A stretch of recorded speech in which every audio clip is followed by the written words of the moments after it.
Click here to go live. All right, let's go live. Going live. You're live. Oh, that was quick. I went live very quickly. Hello, everyone. Welcome to the show. Well, yeah. For a moment, I was surprised by just how quickly it went live. I hit the go live button. It just went, you're live. And I'm like, oh, okay. Normally that takes about 10 seconds, you know, just to go live. But there it is. Hello, Paige. Hello, Slink. Hello, everyone else. How's it all going? Caradog is muted. Oh, are you? Say something? No, stop that. Oh, yeah, no, the stream can't hear you. Why can't the stream hear you? The audio is... Oh, I know why. I know why that's happened. Yeah, okay. Right, there you go. Caradog will be audible again. I unplugged and replugged all... well, this week I rearranged this desk and I moved the computer, so all of the USB things, all of their microphones, cameras, and everything have all been plugged into different USB ports. So OBS is just like, well, I guess you're back to defaults now. Thanks. So that's a thing. So yes, Chris Kingan with the regular $10. Thank you very much. Congrats on 100,000. Well deserved, Graham. Here's to the next 100,000. You should get Caradog a YouTube plaque as well. Well, thank you very much. There will only be one, I believe. However, yes, big thank you. I've got. I'm having a polite cuppa, and then I have a celebratory cider that I'm going to crack open and just relax with. Although technically for maximum monetization, you have to wait until minute 16 of the stream. Probably, yeah. And if anyone asks, it's lemon squash. So yeah, I'm gonna play that game. It's fine. You just pour it into your mug. I'm not drinking cider from a mug. That's disgusting. Oh, just no. I did that last stream. Did you? Or the stream before? I don't know. Anyway. I just had it off the side and it was just like... Oh, yes, and yes, it's my One Punch Man. One Punch! Okay. But yes, anyway.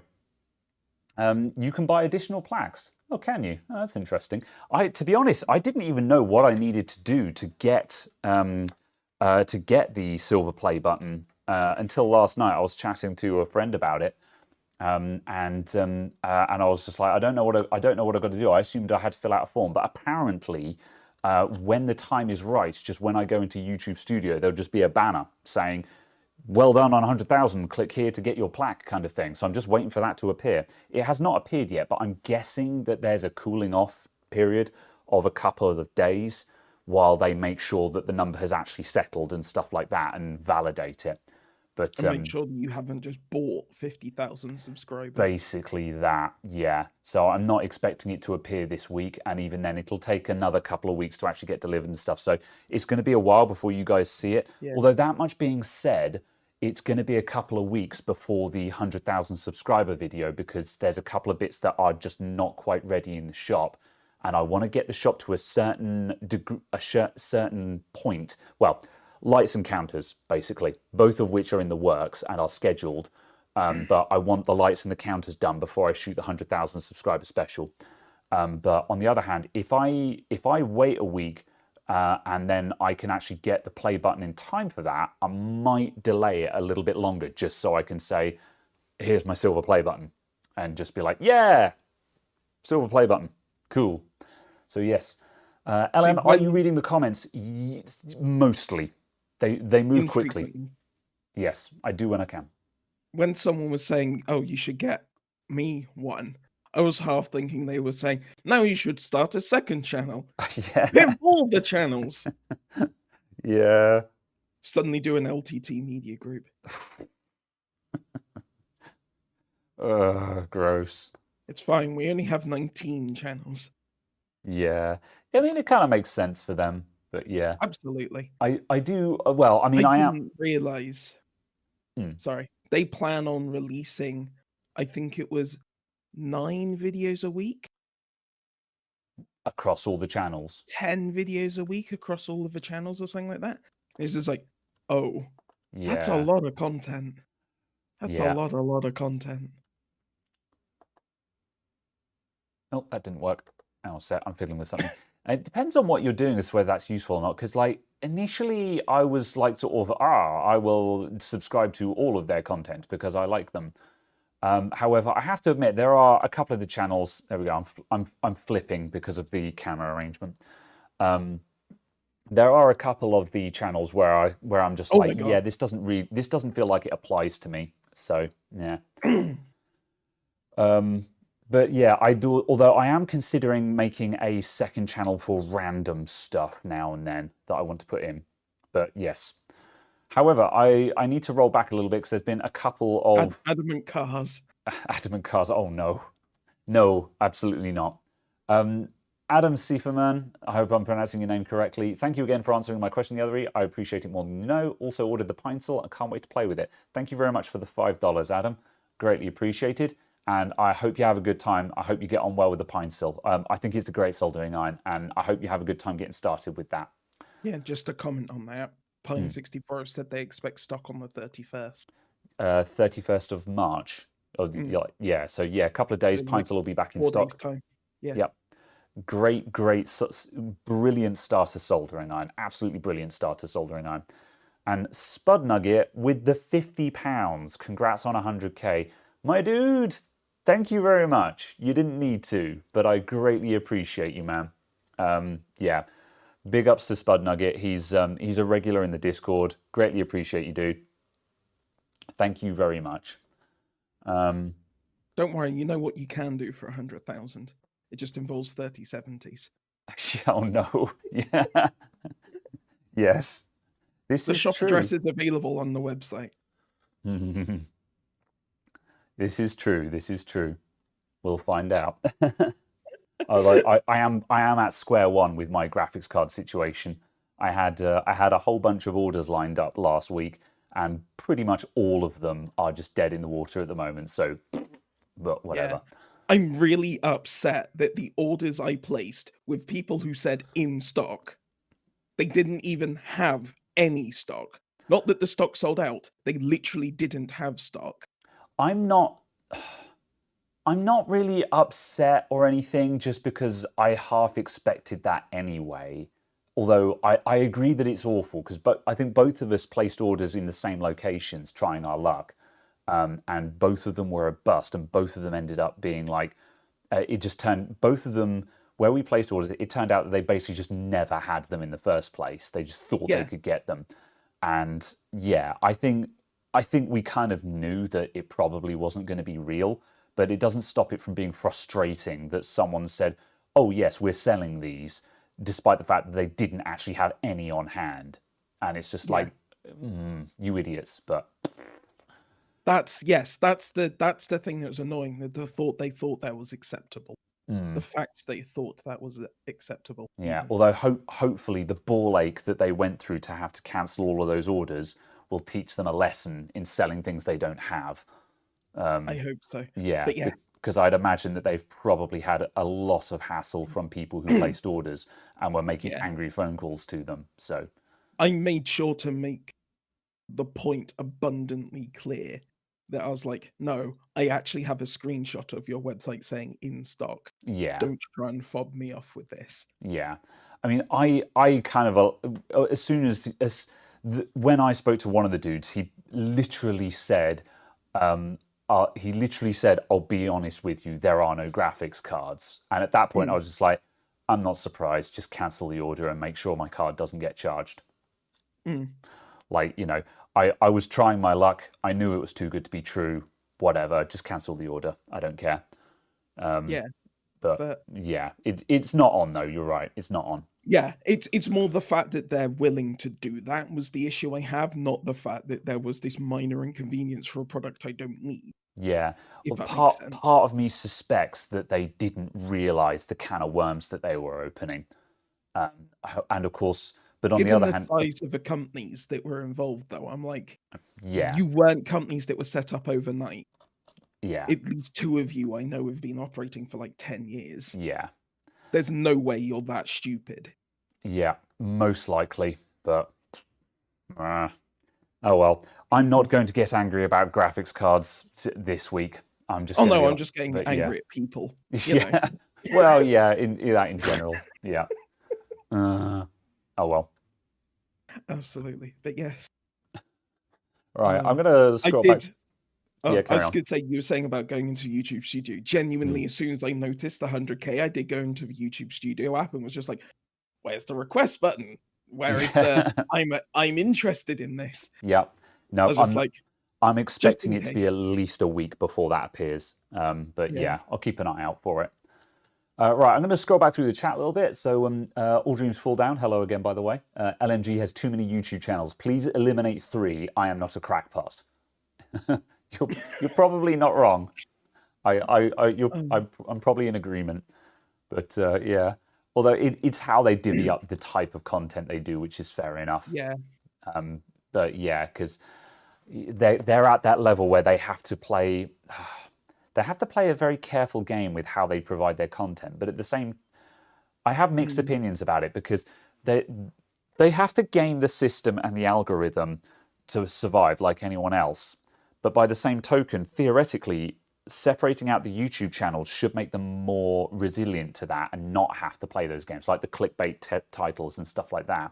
Yet they do it anyway, so I think, well, at least based off of assuming that we take the things that Linus says about himself and his company at face value, mm, they have done the tests and actually shown the screenshots from their YouTube studio mm, on videos with normal titles and videos with other styles of titling. yeah, yeah, And there is a huge difference in click through and viewership and stuff. It's like 30% or something yeah. they were It saying. makes And me it's like it you makes me very can't, sad.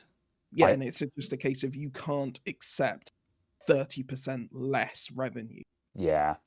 I hope that I am not. I hope that I don't land in a position where I am forced to make that choice, kind of thing. I have the Yeah, luxury of not having to play that game.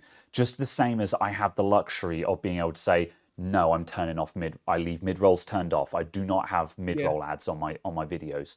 And at the moment, I consider it a luxury to be able to say, nope, turning those off because I don't like them. I hate mid rolls myself, so I don't have them on my channel. But by the same token, at some and I said in the when I made the video that said I'm not doing mid rolls, I did say in that video at some point I might have to turn them on, and maybe at some point I'll have to play the stupid title game. But in the meantime, I'm going to try and do my best. I mean, I think for me, I'm trying to do a balance where I do an information. I try to do good information in the title, and then I might have a thumbnail that's just like, botched firmware update kind of thing, to try and be a bit more, so that the thumbnail can be a bit eye-catchy, but the title actually tells you what it is. That's what I'm trying mm. to go for. The title tells you exactly what the video is, no more, no less, and then the thumbnail is the bit that tries to draw your eye in. So, Except for the titles of this show, where it's Wonderwall. yeah. Wait. Oh yeah, no, I did update the title of this one. Yeah. Yeah. The Two Guys Talk Tech. This is not a growth thing. This is just us dicking about intentionally. And yet, for some reason, people come and watch. Quite true.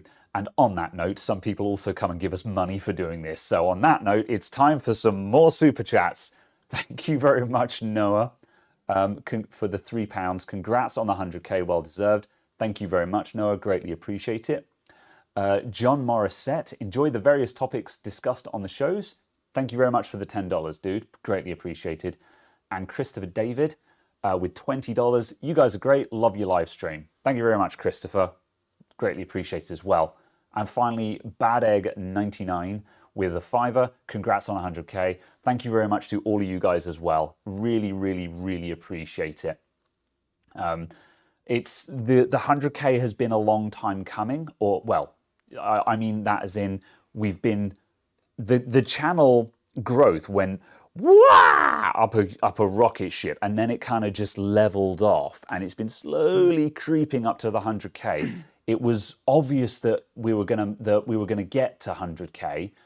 it just wasn't, there was just a big slowdown up to that point. And I have a suspicion that we're probably gonna, chill out at around 100K for quite a while. But like, I'm fine with that. I'm not greedy. I'm astonished we've got this far. It was never the plan to go this far. So, on that note, I'm hugely thankful to everyone who's helped us get here. And this is all stuff that, as I say, there's a video that will cover more of this, with the shop and all the rest of it. But there's so much that I've achieved now in the past 6 months that I'm very excited about, and we're going places. I'm very, very excited. Right, there was a couple more super chats that come in. Then I'm going to catch up on the rest of the chat and just see if there's some questions, and we'll get on to another topic. Guy Horn with the 20 Canadian dollars. Thank you very much. And Jack Glick, started watching you last summer when I was trying to build your first gaming PC during the pandemic. Been hooked ever since. Congrats on your growth. Thank you very much, Jack. I hope the PC went well, and glad I could be helpful. And good job on building it last year. Yeah, big time. Oh, sadness. Right, let's see. Okay, I'll roll back a little bit and try and catch up on the chat.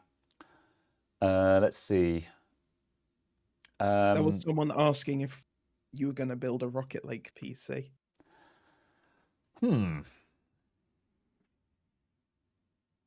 I should do.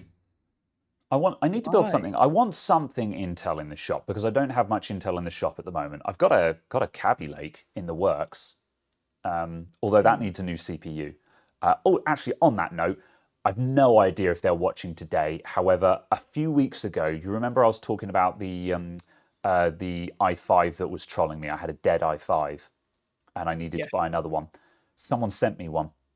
And an anonymous viewer sent me an i5 6500T, which is nice. I needed a 6400, and the 6500 is the low power the 6500T is the low power version of it. However, it's like 100 megahertz less. It's functionally identical for the intended use. And yeah, they sent one to me in the post. It was an anonymous sender, so I don't have a name or anything like that. However, if you are watching and you sent me that CPU, big thanks, you got me out of a hole. We put that CPU in the computer right as ninepence. So yeah, big thanks, saved my ass there. So that's amazing. Yeah, when it showed up, literally, I opened the box. I was like, "The hell is this?" I was like, "It's an i5. This is exactly what I need." So yeah, so yes, whoever sent that, big thanks. It sorted everything out. So yeah. Very happy with that. I love people sometimes. It's just whilst there are lots of people where you're just like, but why? Yeah. There are other people where you're like, but why? For good reasons. Yeah. There are some good eggs out there, and I appreciate all of you guys. So yeah, big thanks to that. But yes, I do want to try and get some Intel stuff in the shop, just for variety and for repair purposes as well. And also maybe just to do some Intel content, Not that it doesn't really matter what's in the computer as far as I'm concerned in terms of, content-wise, like people are just like, oh, you're going to do some Intel content. I'm just like, it's the same thing. It's a motherboard with a CPU in it and a cooler on top. You buy whatever's most cost-effective at the time of that build. It doesn't matter what brand it is as far as I'm concerned. However, but yeah, it would be nice to take a look at some modern Intel. I'll see how Rocket Lake does. It might be handy. I need to check out the thermals of it as well because I want to build up a test bench thing for testing CPU coolers and stuff like that. And apparently Rocket Lake is a bit of a hot boy. So like maybe I'll end up going Rocket Lake instead of the 5800X that I was planning on buying. But we'll see. I'll see what's available to me at any given time. Let's see. Okay, right. Couple more super chats because they're coming in thick and fast. I'm trying to catch up with the chat to get onto a topic, but people keep throwing money at me, so you're all nuts. Peter Johnson, thank you very much for the $5. Hi guys, Graham. Can or do you make available a brief list of your favorite tools, even things as simple as screwdrivers? I haven't done a toolkit in a very long time. However, stuff like this is in the works because the behind the scenes videos that I've been making for the channel members, Patreons, etc. By the way, there's another one of those uploaded that I will be publishing this evening that brings everything up to speed, because I haven't published one of those for about a month. But there's another one that I uploaded last night that's going to bring things up to speed to get you guys up to the current. So yeah, the plan for those is that once I've finished arranging the shop, I would then go into I would then be going into a series of effectively building up a computer shop again, and I'd be saying, right, okay, so new shop, I need to resort out all of my tools. Here are all the tools that I currently have, and I'm going to add to it. So there will be a tools video coming up. Maybe as a special treat, we'll do that software toolkit that we spoke about literally 26 episodes ago as a special treat. Do you think we'll do that sometime? I didn't realise there was an intention of actually somewhat releasing it. Just a case of just discussing the fact of the discussion of whilst working in the same field, physically located close to each other, the fact that we ended up building something completely different. Yeah. Different things work for different people. That's the problem with the software toolkit. And also, again, it's just, it came up last night. I think that was more the point. Yeah. We were talking about that, just of how different it was. Yeah, that's true. So yeah, just a case of kind of a software toolkit as kind of saying, oh, like some sort of holy doctrine is a terrible way of doing it. I'd agree with that. You'll find very different things work for very different people. I think being in a community is quite helpful. One of my favorite parts about the Discord server is watching people discussing repair and people saying, oh, try this utility. Because we have a separate channel for useful apps where when people have a useful app that they like to use, they can post a link to it there and just say, here's a useful app, it does X, Y, Z. And, a lot of stuff I posted, I'm just like, yeah, that doesn't really help. That's not something I'm interested in. But now and then someone posts something, I'm like, oh, hello, that sounds very useful. And it just makes you aware of these things that are out there. So yeah, that's a handy thing as well. Okay, right. Oh boy, here we go. Marcel Lipovsky. Sorry if I'm butchering your name, Selfman. However, thank you very much for the €10. 10 euros toward finally getting the Rigol scope. Oh, yes, okay, I will. You're right, I will. Although, actually, I'll go and grab it as a special just to show you that I'm not messing around. We will get the Rigol scope. However, as a special treat, as something that is probably coming up imminently. I don't know when, because the video requires a little bit of prep work. I bought a FLIR. I bought a FLIR 1. So thermal camera, I got it. We've got one. So I finally caved. I buckled. I just bought the FLIR 1. Yes, it's just called the FLIR 1. The USB-C one. Yes, USB-C. So got that. The packaging for it is very nicely presented. It's a cool product. I like it. So yeah, I haven't done anything with it yet. I've just plugged it in and been like, ugh, however, what I'm going to do, that's the technical term. You go, ugh. What I'm going to do, I'm going to try and rig a motherboard with some dead capacitors on it. And so I've got to figure out how to do that because I don't have any board repair jobs lying around at the moment. So I'll have to get a donor board and try and nuke some caps on it. Pop a couple of caps in its ass. Do not say that again. Anyway, I've got to try and rig a board. And then I'll do injection. And then what I want to do a test and be like, right, this thing has a resolution of like 80 by 60 or something like that. Is that really good enough to find a dead capacitor? And just how good is this actually? So going to do that. And then, yes, next on the list is the scope. So, right, scrolling down. Hi, Graham. Do you accept older Intel 2 motherboards for your shoppers' donations? I mean, to be honest, if people want to send me stuff, you're more than welcome. I don't know how much of it I will use. However, if people send me stuff, there's every now and then there's going to be something in there that I'm just like, hey, I can do something with this. So like, if you've got something you want to send my way, feel free to, but just keep in mind, rule of thumb is there's never any guarantee that I will actually get anything, that I will actually use it or feature it in anything. So I appreciate anything that people send in. However, can't guarantee that it's something that I will actually find useful. But yeah, if anyone's chucking stuff out and they want to send it my way, I'll do something with it. So yeah.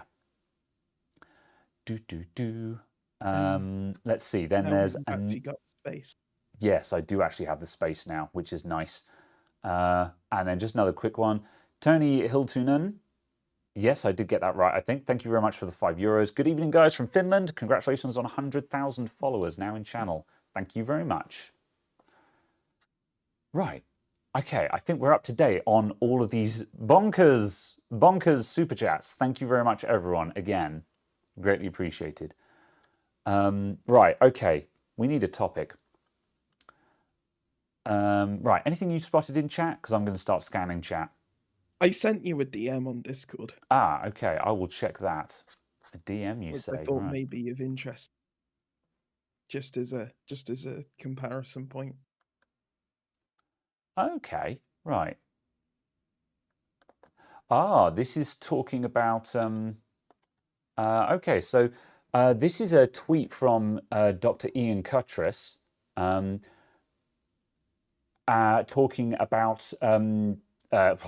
about fabrication process. So there's lots of talk at the moment. Obviously, Intel are still kind of getting battered over the fact that they're on 14 nanometer, and everyone is sort of going, 14 nanometer. TSMC are now working on like 5 nanometer, etc., etc. And this here is a list. Can I put this on screen? I can. Yeah. Hang on a sec. I need a screen capture, and then we can just discuss it. Actually, do you want to go through this, Caradog, since you have found it? There we go. Bam. Sure. In a loose sense. And obviously, if you put it up so it's easier for people to ingest the information, as opposed to saying acronyms and numbers at people. We do that. There we go. And if I just scooch that over. Oh, that didn't work very well. I wanted to crop. Oh, well. Oh, well. Well, there's the list anyway. Absolutely. And just sort of talking about the density differences between what is listed as the same manufacturing node by nanometers. There was also a discussion a couple of years ago by a joint committee, for want of a better description, to move away from the nanometer scale, and move over to describing it as a density scale for each process. Yeah. To make it so it's more easily comparable between foundries. Yeah, because for those of you who don't know, obviously, nanometer. How is nanometer measured again? Is it the distance between each transistor gate, or the gap between the transistors? I think it's the smallest possible transistor gate that a process can make.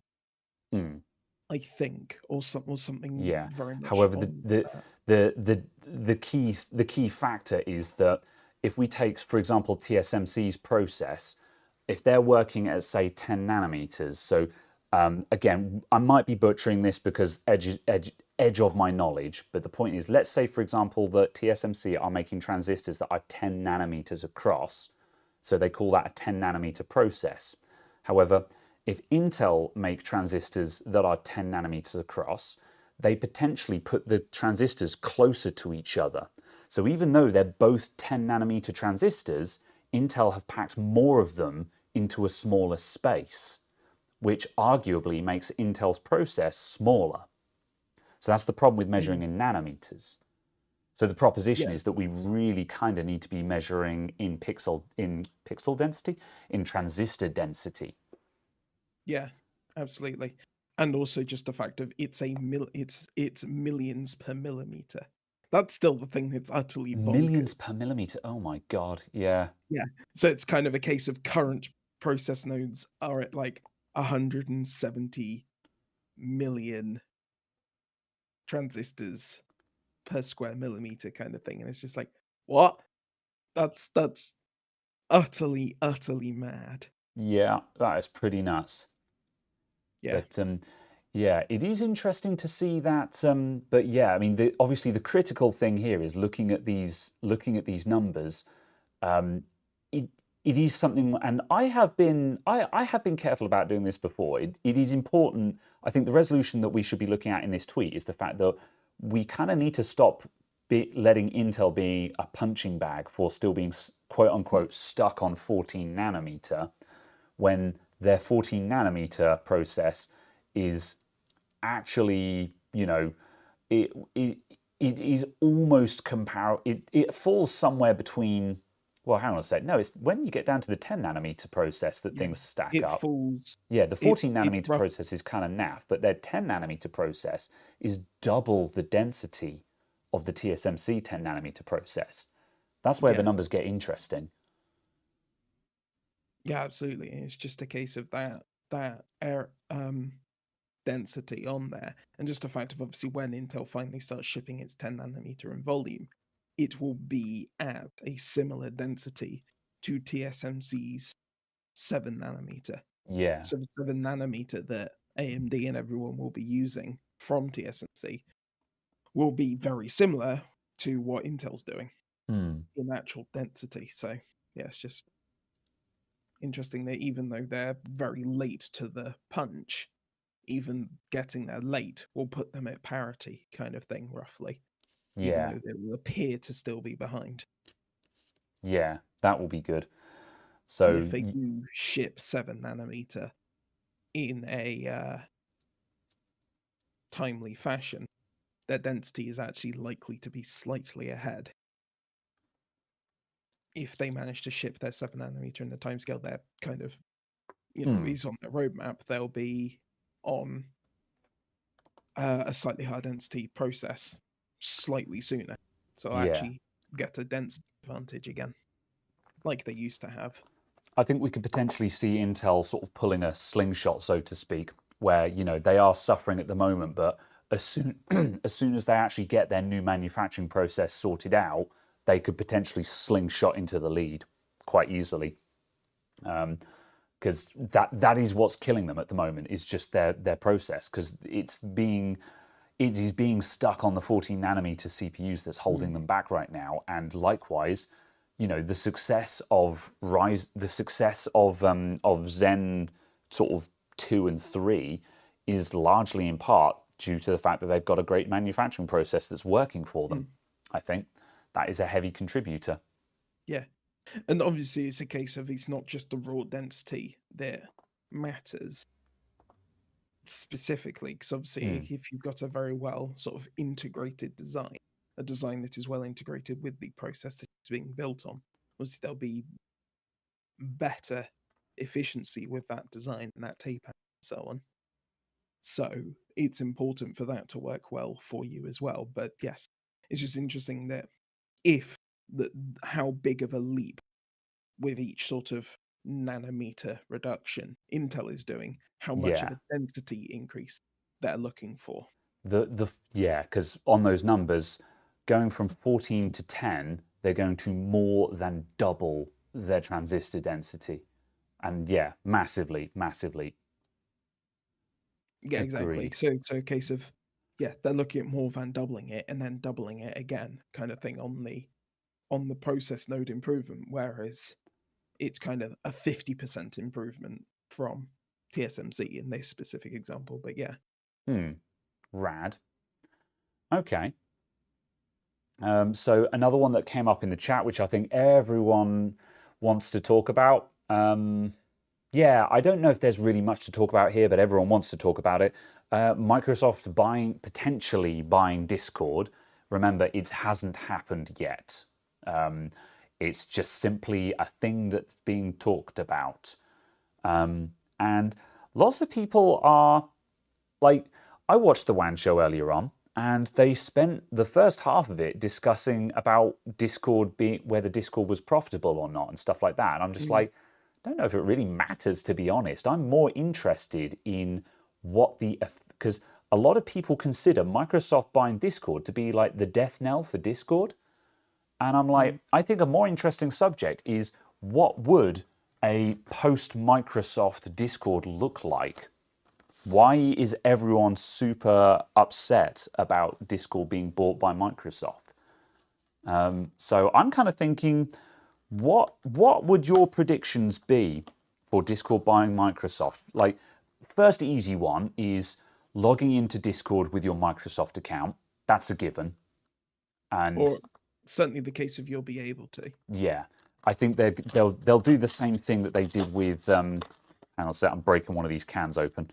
Do the same thing as they did with Skype. Skype. Yeah, where when Microsoft bought Skype, for quite a long time, you could sign in with a Skype account or a Microsoft account. And they did the same thing with Mixer as well, for anyone. You can still sign into Skype with a Skype account, as far as I'm aware. I think you can. However, if you're signing have into a legacy account. yeah, if you have a legacy account, it's been hacked.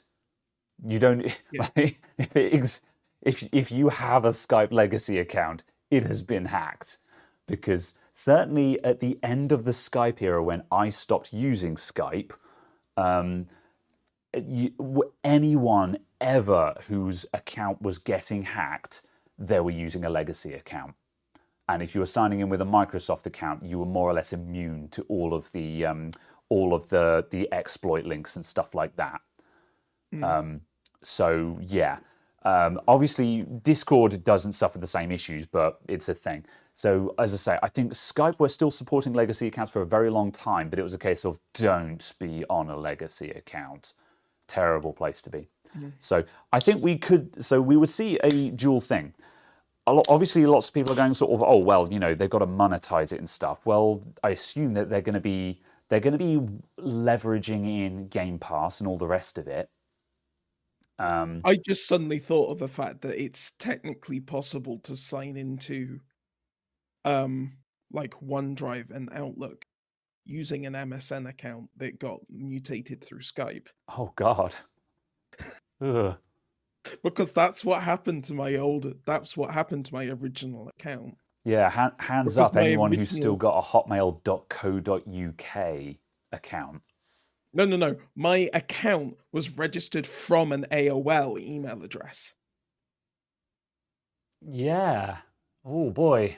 So I had an AOL email address that was a Microsoft account registered because they got MSN Messenger, turned it to Live Messenger, and then Skype, and so on. So yeah, Gross. it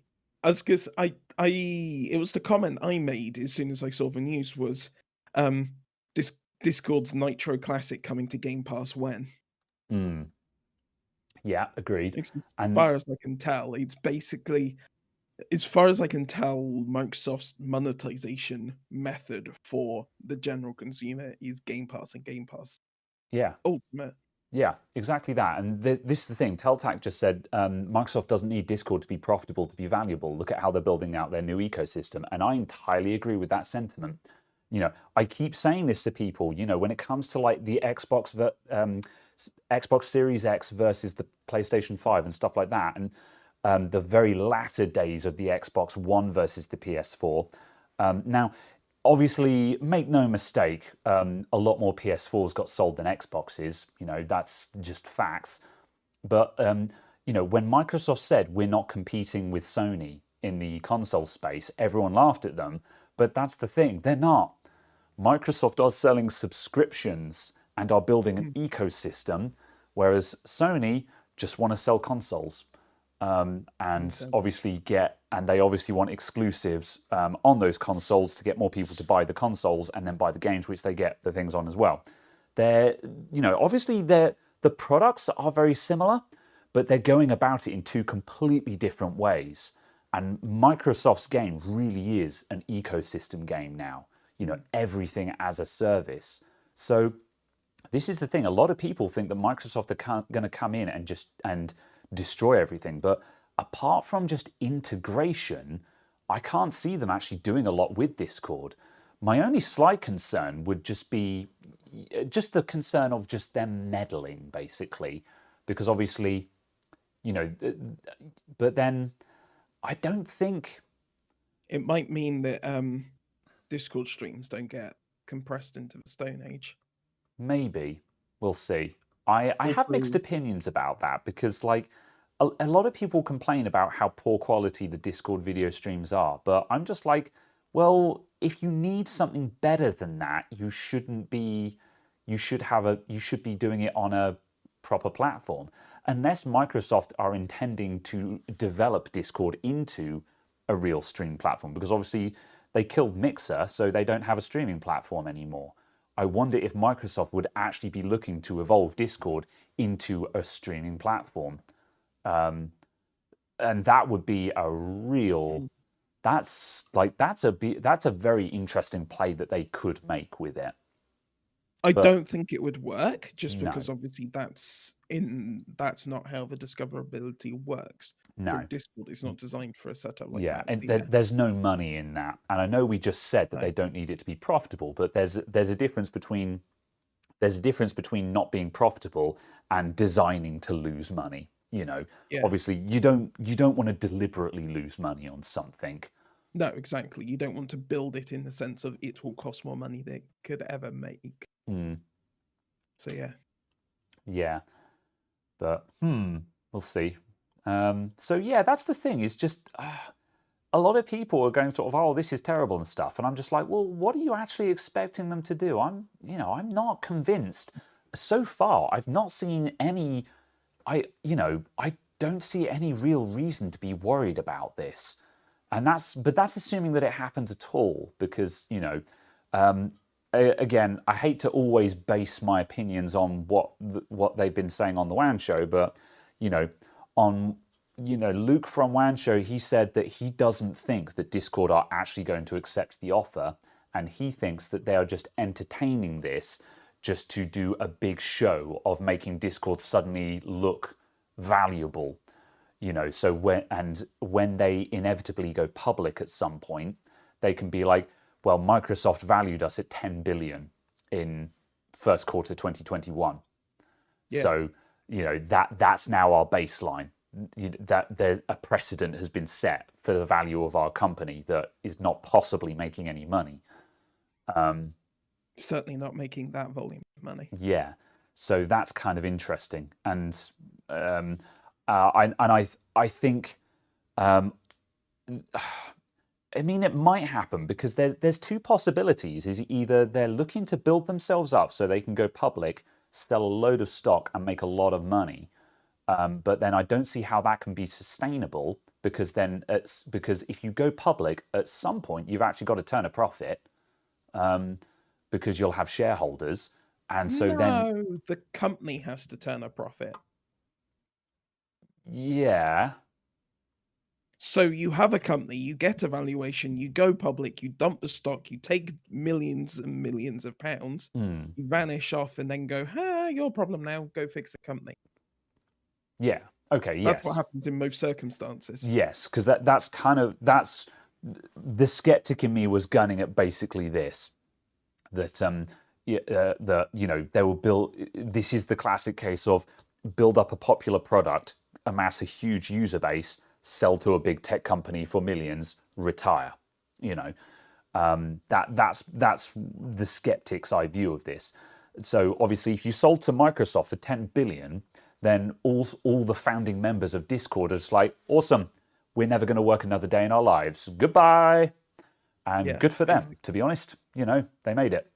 And however, if they go public, then I guess they could just dump their stock and run off with it and leave it to be someone else's problem. However, that would be a dump and run. Because again, you would, even if you go public and you sell a lot of stock for a lot of money, at some point, whoever owns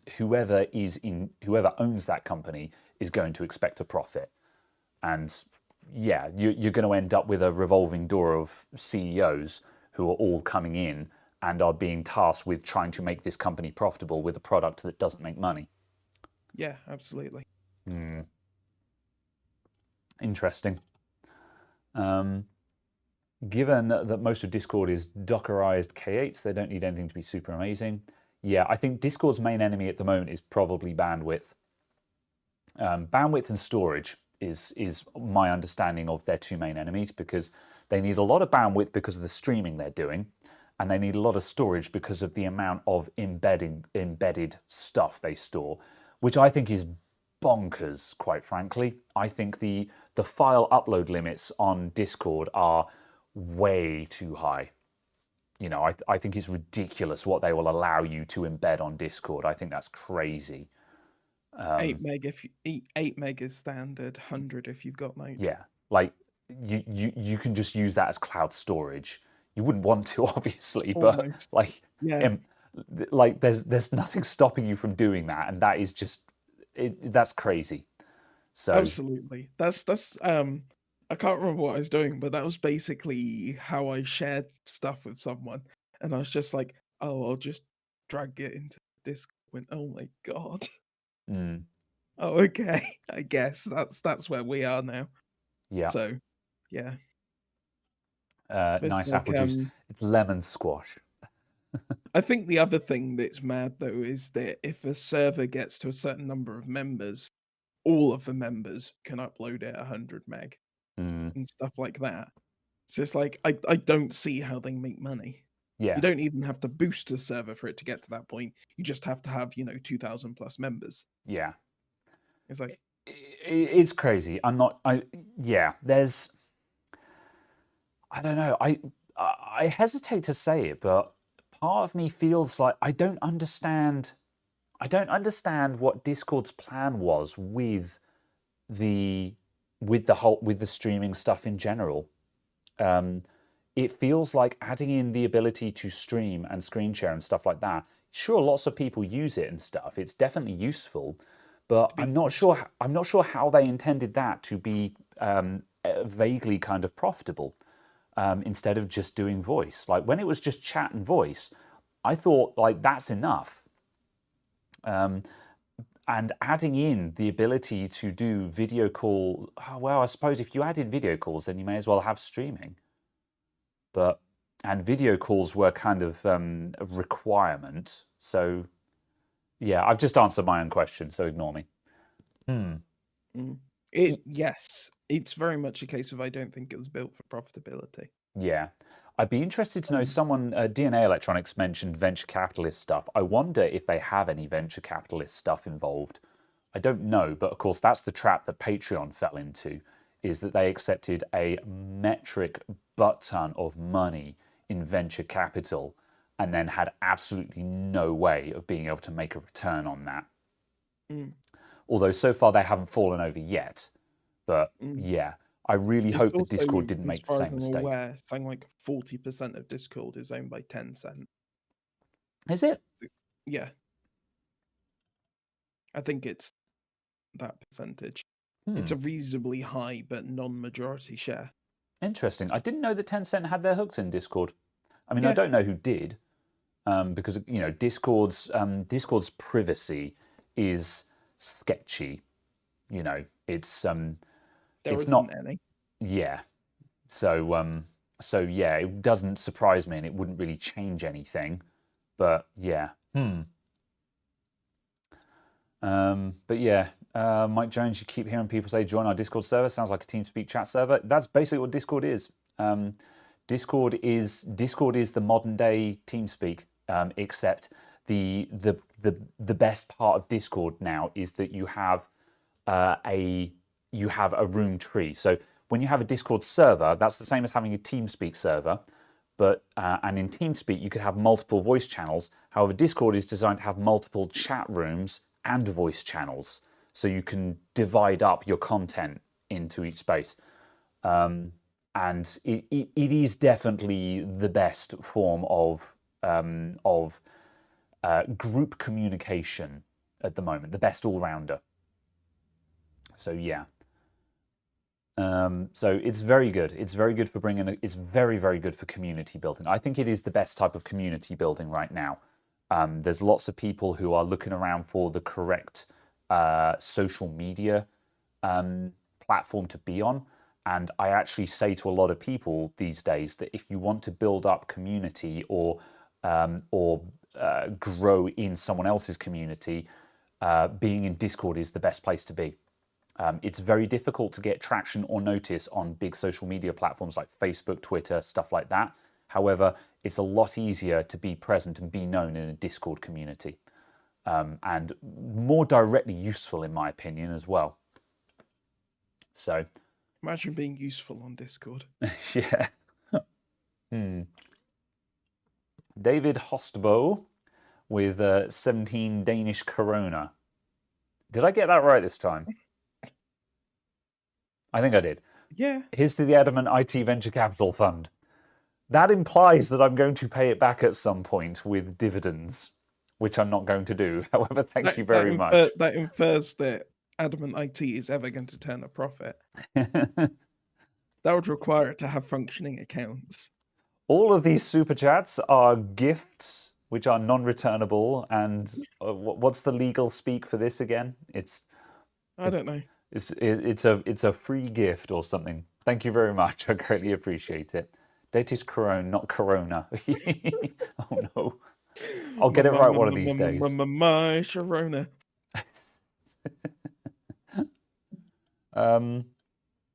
Let's see. What else was going on? Also, yes, about Gilded. Just trying to be a competitor to Discord. As far as I can tell, someone literally went copy, paste. Yeah. Control F, Discord, replace Gilded. Yeah. I don't know how I feel about Gilded at the moment. I'd forgotten that it existed through all of this, actually, because I knew that Gilded existed because I know a couple of streamers who are on the Gilded bandwagon. Most of the people I know who've started Gilded servers are more salty that they lost Discord partnership. And I'm not sure why people are salty about it, because it's just like Discord partnership isn't actually very good. You don't actually get anything useful out of it. Like I applied for Discord partnership like probably 6 months ago, haven't heard back from them.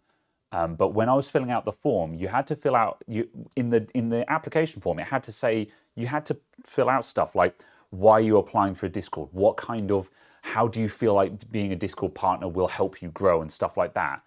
And I was basically filling that out, being like, I'm looking. Honestly, I'm doing it for the free Nitro, but I don't think I should type that into the form. You know, like.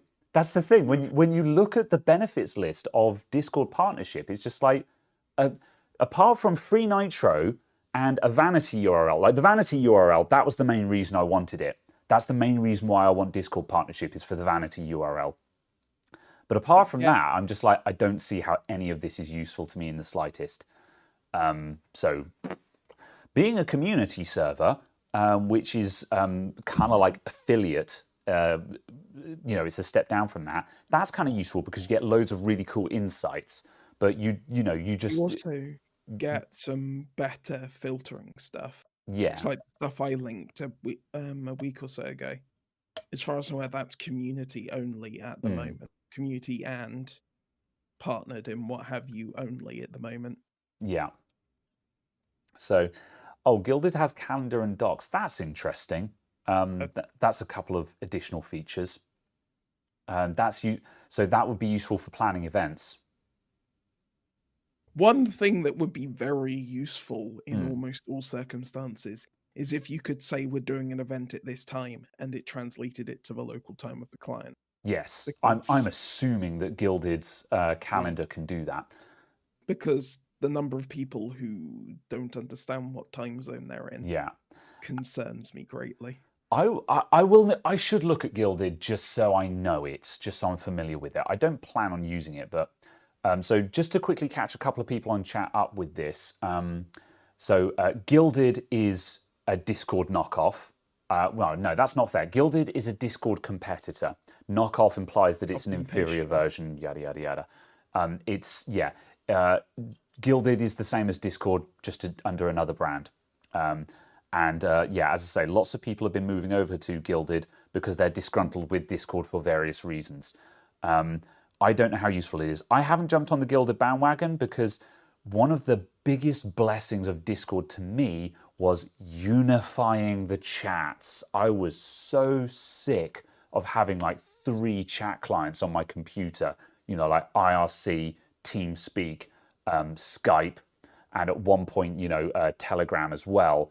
And then when Discord came in and everyone jumped to Discord, I was like, yes, now I have one program with all of my chat communities in it. Except for the Telegram group, who are just like, we're not moving. And I'm just like, fine. I'm leaving, man. Yeah, I do want to reconnect with that friend group, but suffice to say, I haven't spoken to them in a while, and I'm sad about that. I do want to reconnect with them, but whatever.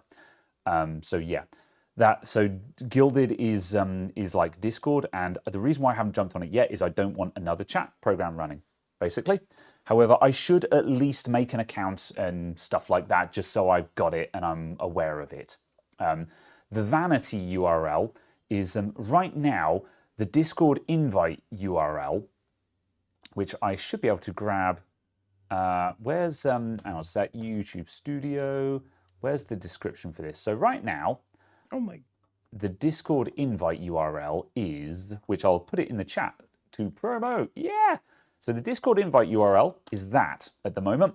So it's discord.gg/bdv4htc, which is kind of annoying.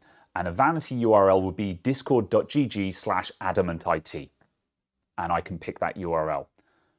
So vanity URLs are great, basically, and you want one. And one of the sucky things about Discord is you can't have a vanity URL unless you're a partner. So yeah, thankfully, a lot of people who are former Discord partners, like Slinkinage in chat, who was mentioning it, they were able to keep the useful things like the custom URL and better quality voice servers. But yeah, lost the free Nitro, sad face. But yeah, still gets a vanity URL, which is nice. So yeah, custom URL. So as I say, I want partnership just for the vanity URL, more or less. But I'm not holding my breath at the moment. Use DNS and root hostname to your Discord link. You could do that, yeah. And that would be one way of doing it. It's just nice to have, ideally you want to be sharing an actual discord.gg link because people recognize that. So. Yes. I'm going to assume that Guilded doesn't sell your data as heavily as Discord does. I've no idea. Is the answer to that. I have no idea.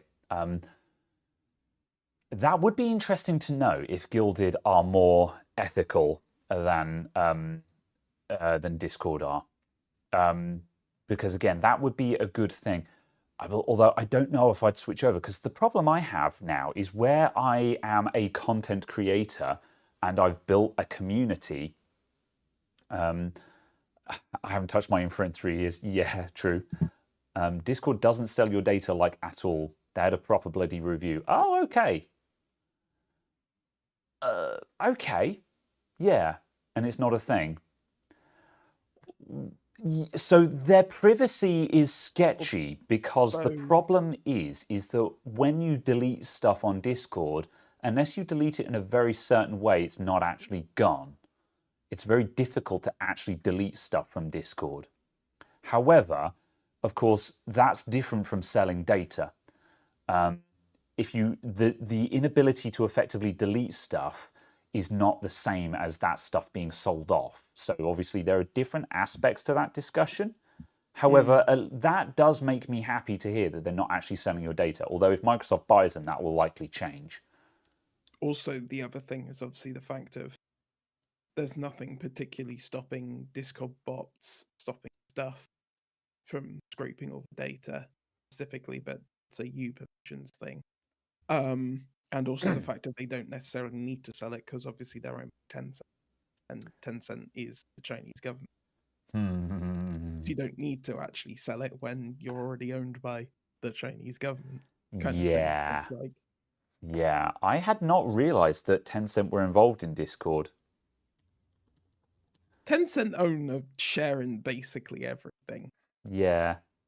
I mean, that's kind of how it works when you have lots and lots of money. Yeah, that's true.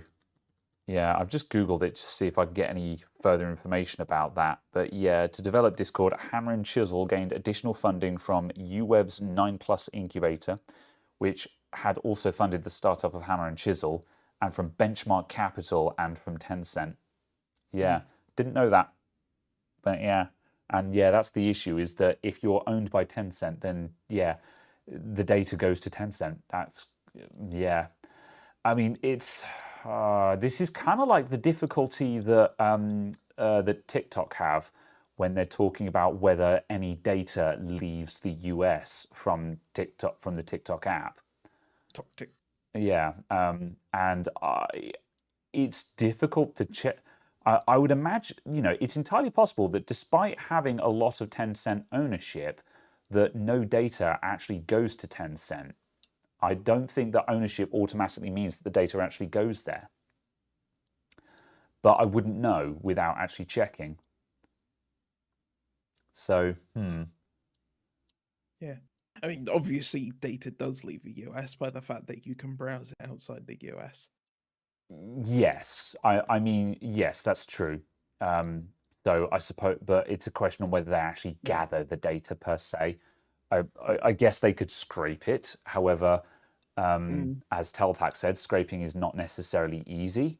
So, yeah, it's very difficult. I don't. Yeah, It's a very difficult conversation to have because there's so much stuff that you have to define beforehand yeah, and as to also so what. much stuff where it's a case of without having actual studies or an actual investigation, there's a lot of stuff which is just assumptions as well. Like we But don't it's know. also, kind of defining what do you mean by it leaving the US? What do you mean by um sharing it? What data are you talking about? Are you talking about the content of the messages sent on the service? A list of usernames, the login information as to the total number of people who've logged in that day from a country. What data are you actually specifically referring to? Because some of it's super important that it isn't shared, like the content of the messages, who is sending messages specifically. But kind of going, 36,000 people signed in from the UK for the first time today to our services as new users. That's kind of irrelevant. Yeah, But it's a case of you have to define that, and obviously you're defining what is personally identifiable information about a yeah, user. And then you go, well, is the IP address important? Yes, because it can be linked back, but at the same time, is it important in the context of what we're talking about because you want to hide something from your wife? yeah. Who are you hiding from? Who are you wanting to remain anonymous or private from? So And it's it's kind of that. also an issue of people understanding the ramifications and legal terms. Just an input here, Jonathan McD in chat just said, my job title is data architect, and a hot topic just now is the ethical use of mobility data. I think the main issue is people just don't understand what it actually means to use a digital device. So yeah, very good point there. And this similarly reminds me of on various platforms like Twitter, DeviantArt, and places like that. Every now and then there has been a big hoo-ha where they've made a change in their terms of service, and some smart ass has gone through the terms of service, and they've found a section that says words to the effect of you grant, say, DeviantArt permission to and everything you upload, you grant DeviantArt free use to use anywhere on the platform and modify as they see fit, and sort of words to those effect.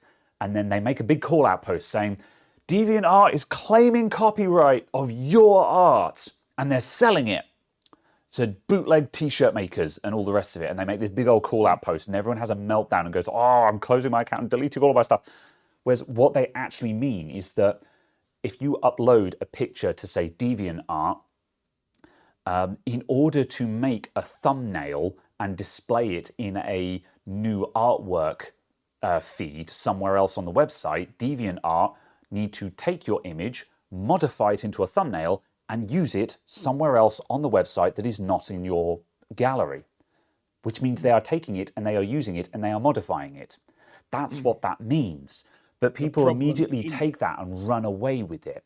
So I'm not saying that this doesn't happen, but the point is there's a lot of misunderstanding about what is involved in this.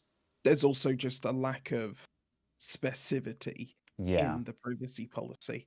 Because Yeah. if they said, we're taking the art to do this, the uploads that you do to do this kind of thing, and similar, people would be far more understanding of it. So it's kind of, yeah. Yeah. Agreed. There's also lots of, yes, things about difficulties with young users and so on, of course, as well. Yeah, that's true. Yeah, that a lot of issues, especially copper, is a hot topic these days as well. So there's what you can gather from there. So yes, that's pretty hectic, and that one's very difficult as well because the vast majority of these websites, you're not allowed to use them if you're under 13 anyway. However, of course, the issue when you get into that one is the fact of, despite the fact that you're not supposed to use them if you're under 13, it's widely accepted that under 13-year-olds are using them, and the websites are being held responsible for that, despite the fact that this is against their terms of service anyway. And good grief, this can of worms. I think, yes, I think certainly a case of there needs to be a legal incentive for them to make all reasonable efforts to do things about it, if it makes sense. So obviously a case of, if they find out that you are below the age, account is terminated, the data is withdrawn, kind of thing. Yeah.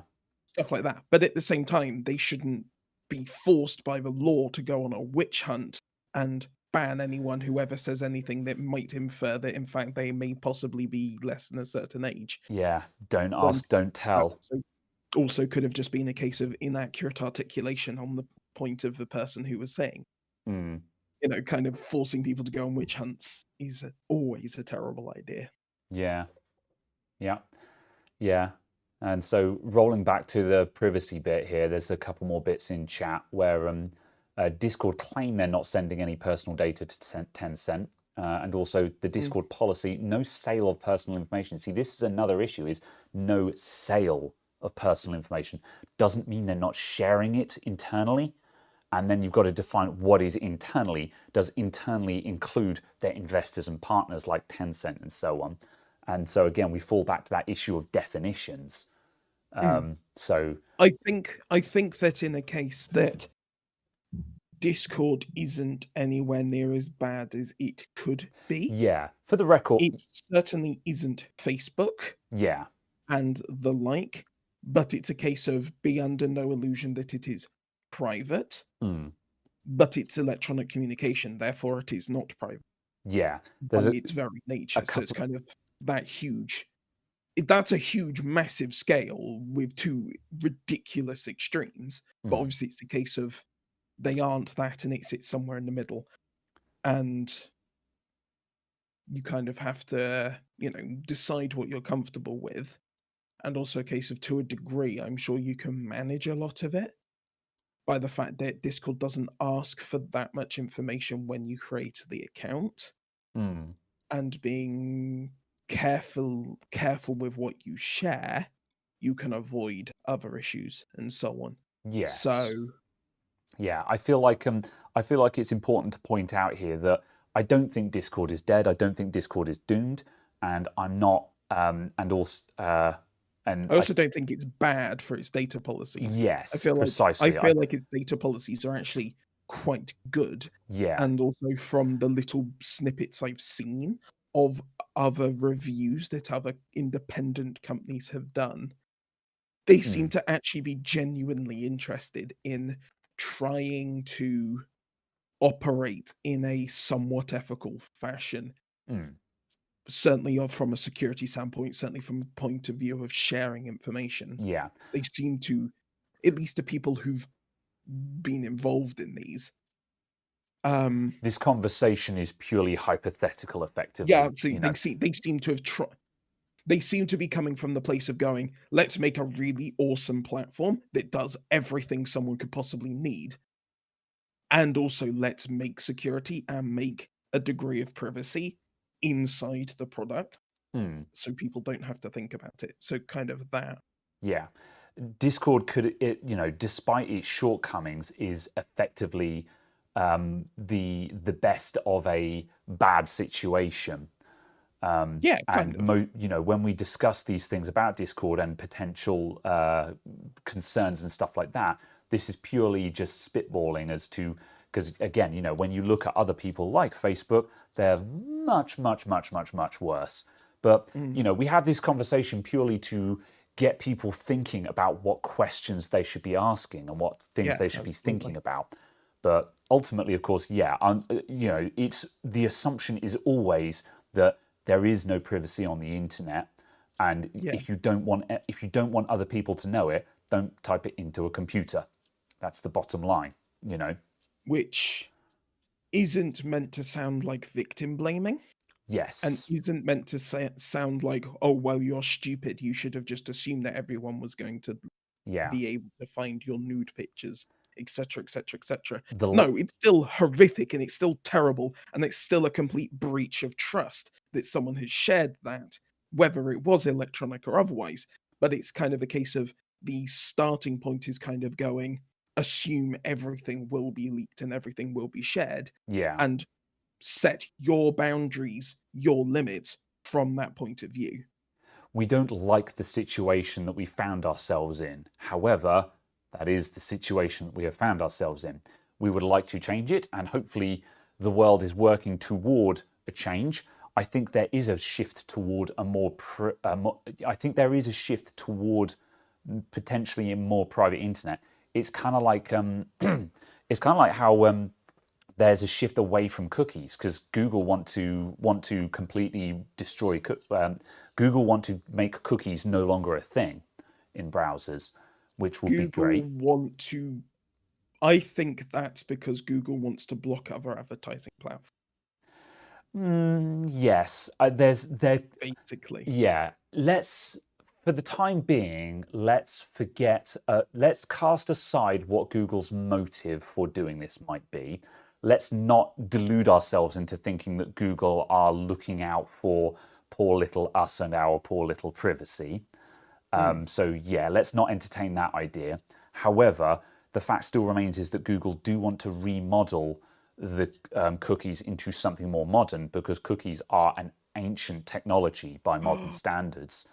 So And by remodeling into something new, it actually enables more control over privacy.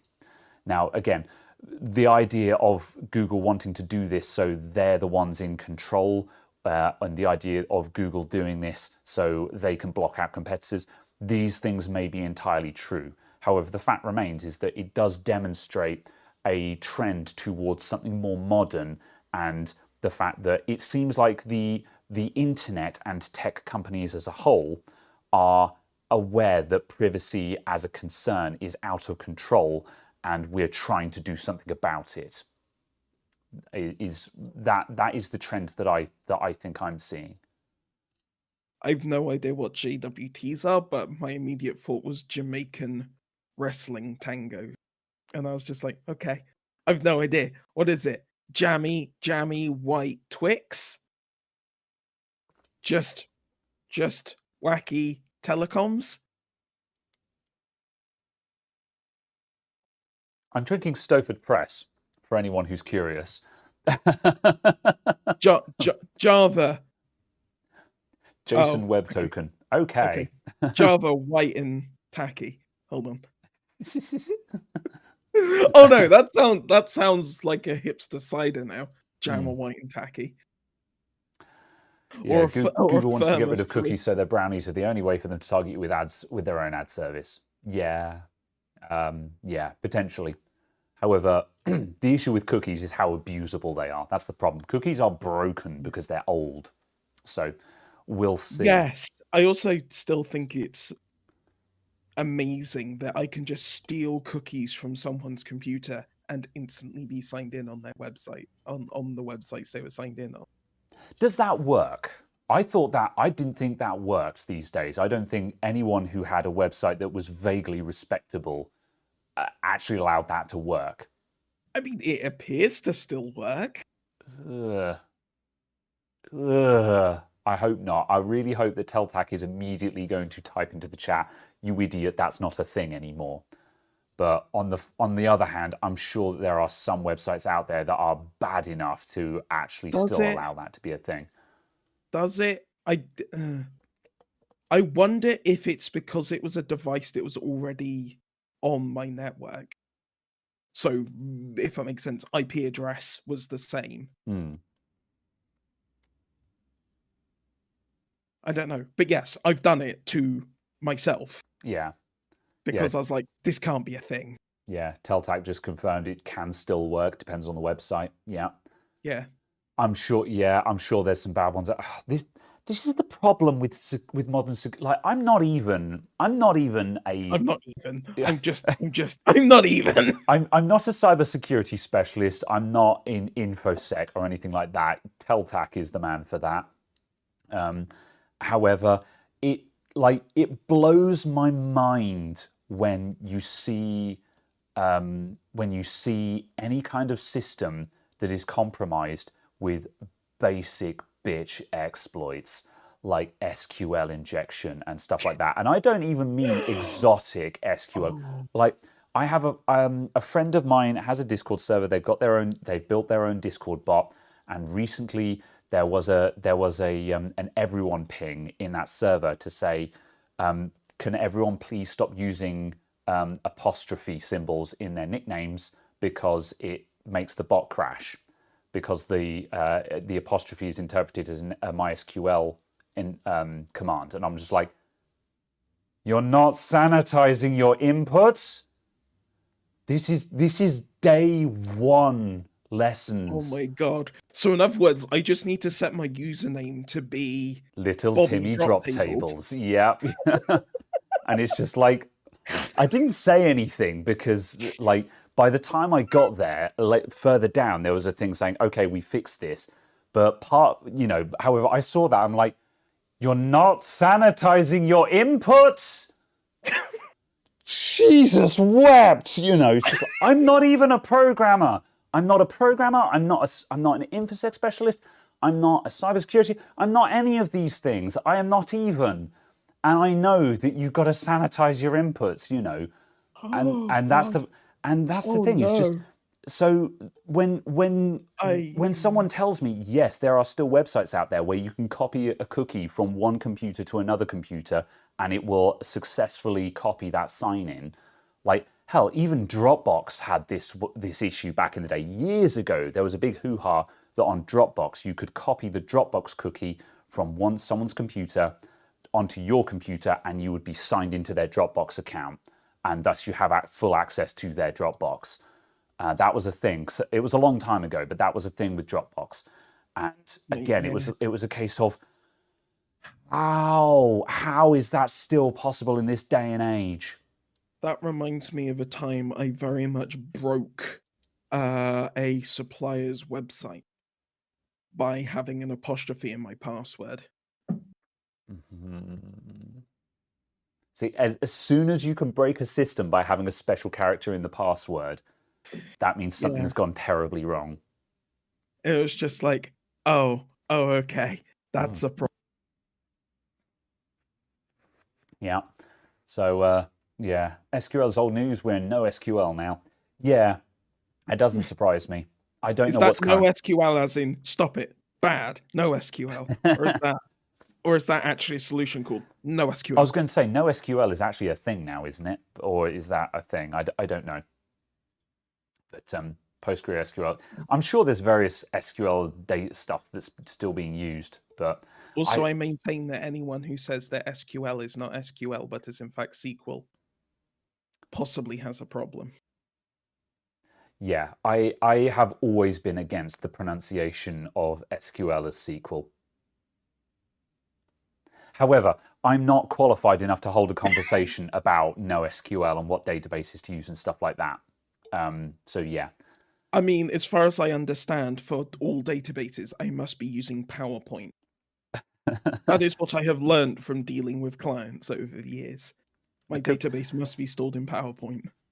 I learned Microsoft Access in college. Hey, at least Access is actually a database program. Yeah, I learned Microsoft Access and Visual Basic in order to make a program that pulled data from an Access database. That's what I learned in college. And so when customers come in and they're just like, "So did you learn all this, or are you self-taught?" I'm just like, "I'm self-taught." You know? Ugh. All right. DDB gang here, toot. Okay. Lots of people are now sort of saying terms in the chat that I don't know because I don't know these things. So yeah. Yes. Words. Yeah. I know However, some of these words. the world is essentially run on MySQL. I'm sure there's still lots of sections of the internet that are powered by SQL or similar databases, just because a lot of it is, like, I don't know what it runs on these days, but I know like, what's it called? Yeah, Facebook was still PHP for the longest time. Obviously, it kind of turned into its own flavor of PHP, but I'm fairly certain that, you know, they were running just standard PHP in a database for a very, very long time before they actually moved off of that. And so, yeah, there's still going to be an awful lot of the internet that is still just powered from these old technologies. But then also it's very difficult to keep up with these things because fads come and go. You know, like I remember when everyone was banging on about Ruby on Rails, whatever that is.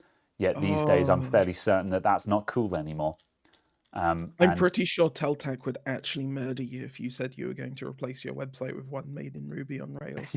Like, would actually find a way of getting down there. I remember when Ruby on Rails, that was the shit, man. Everyone wanted to be Ruby on Rails. I genuinely remember someone I know, they set up a company purely for making Ruby on Rails websites. And they then sold the company for enough money to become a commercial pilot. Well then. Have you still not sent Teltag the stuff he's asking you for? No. Yeah, hang on a sec. Let me find out if I actually know it first, because that's the problem. That's the problem. Let me see if I still have the passwords. It's very, very likely that I have lost the passwords for the Adamant IT website. And so in other words, it's unhackable. Yeah. Or at the very least, I'm going to be saying to Teltag, if you want to rebuild my website, I'll give you the Amazon login for the ECS, but the first thing you're going to have to do is delete the ECS and remake it because I've forgotten the passwords for it. So, Teltag, do you want to rebuild my Amazon ECS? You're 90% through making a new tracking system for me. Huh. Fair enough. Right. Amazon. I still get the feeling that almost the best way of getting stuff done is to annoy Teltag enough with the current way you're doing it until a magical solution appears in your inbox. All right. So I've got some things. There is a secure note in my LastPass called Amazon AWS, and it has some credentials in it.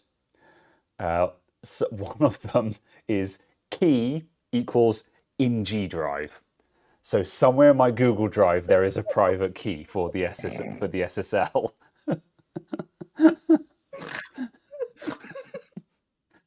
Are we still friends, Teltag?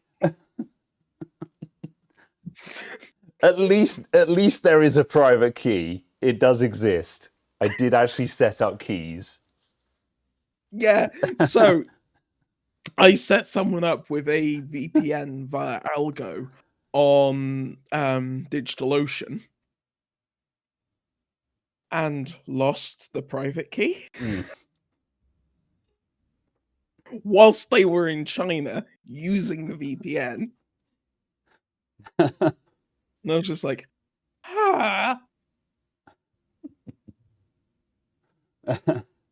Teltag, I'm getting transport down south. I'm bringing the knife. Can you also bring that 16 gig of RAM kit that you keep threatening to send me because I need it?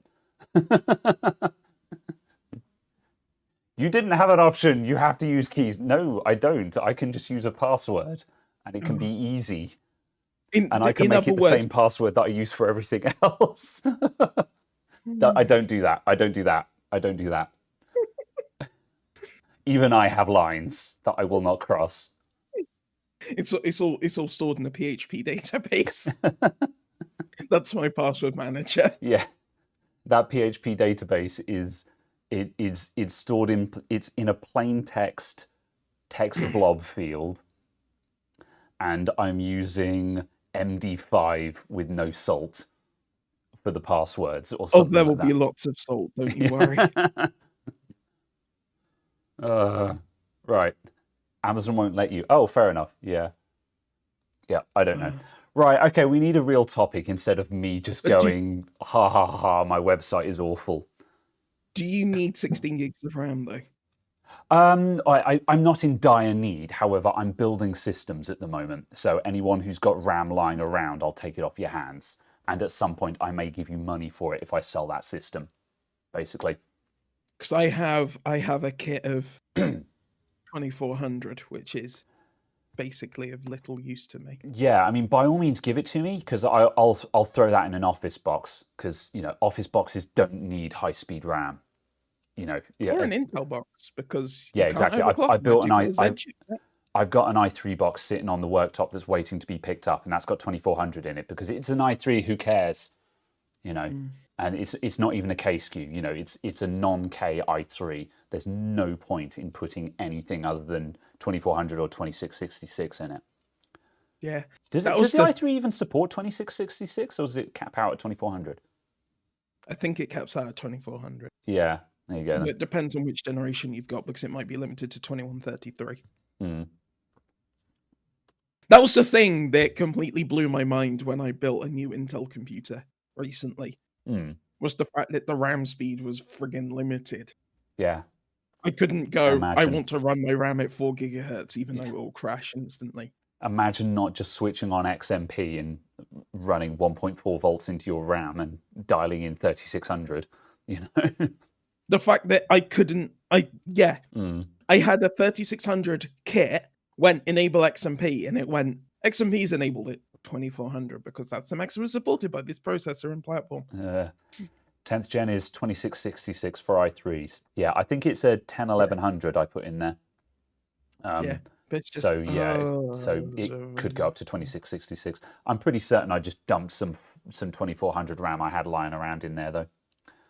So, All right.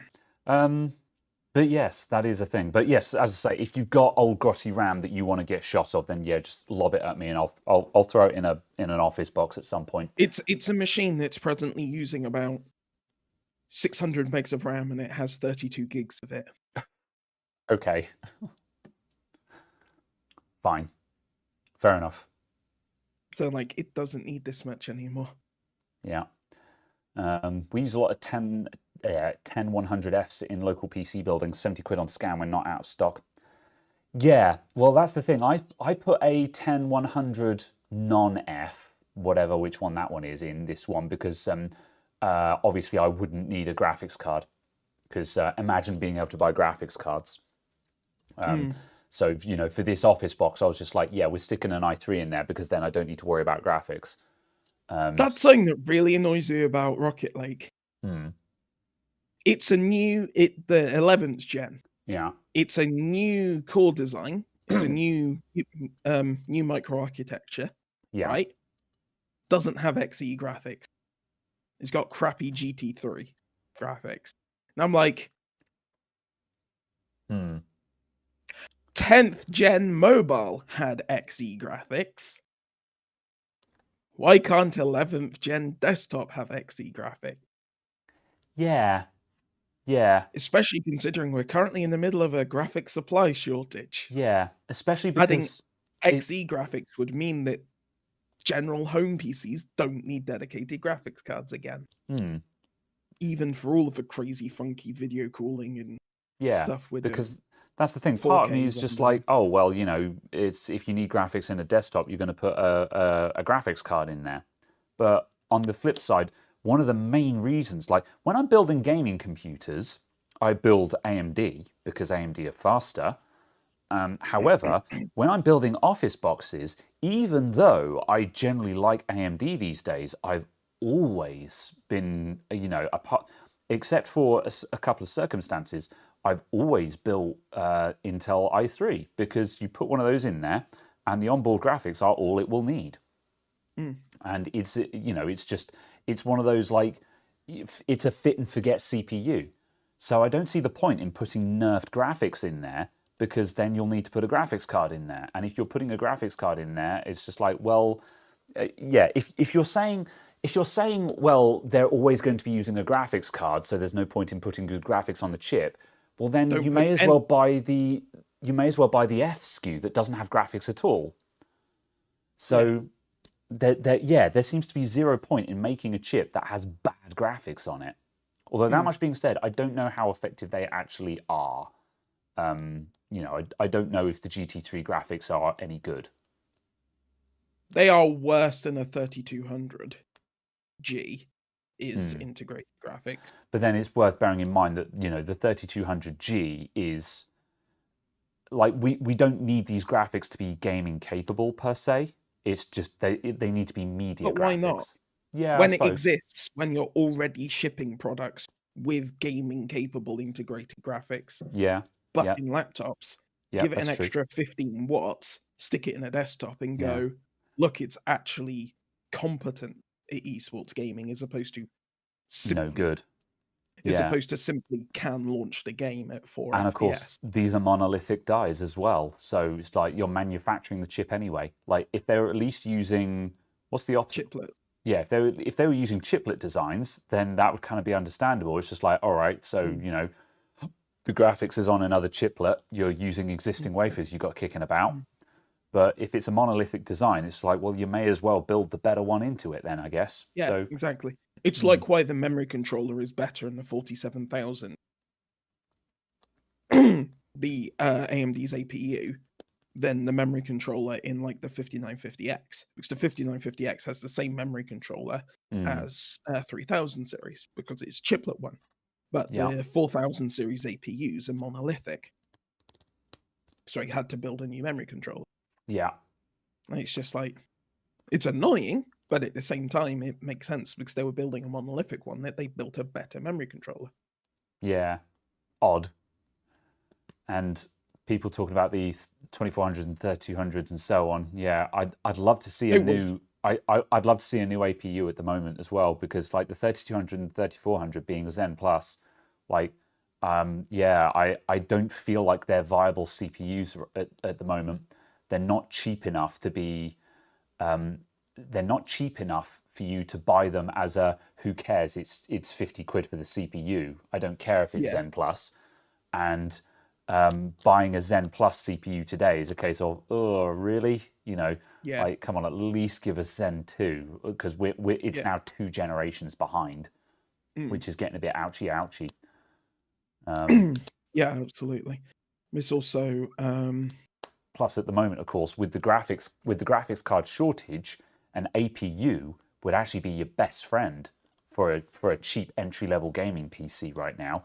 APUs should be the savior of cheap gaming PCs, but yeah, there's no modern APUs at the moment. AMD are just not making them, and I'm not sure why. I'd imagine. Well, I guess no one buys them. I mean, we've got APUs in the mobile space, but yeah, I guess no one cares about the APU on desktop. Also, the case of why would you sell an APU for £50 or $50 when you could sell the same components that would be in that in a 5600X?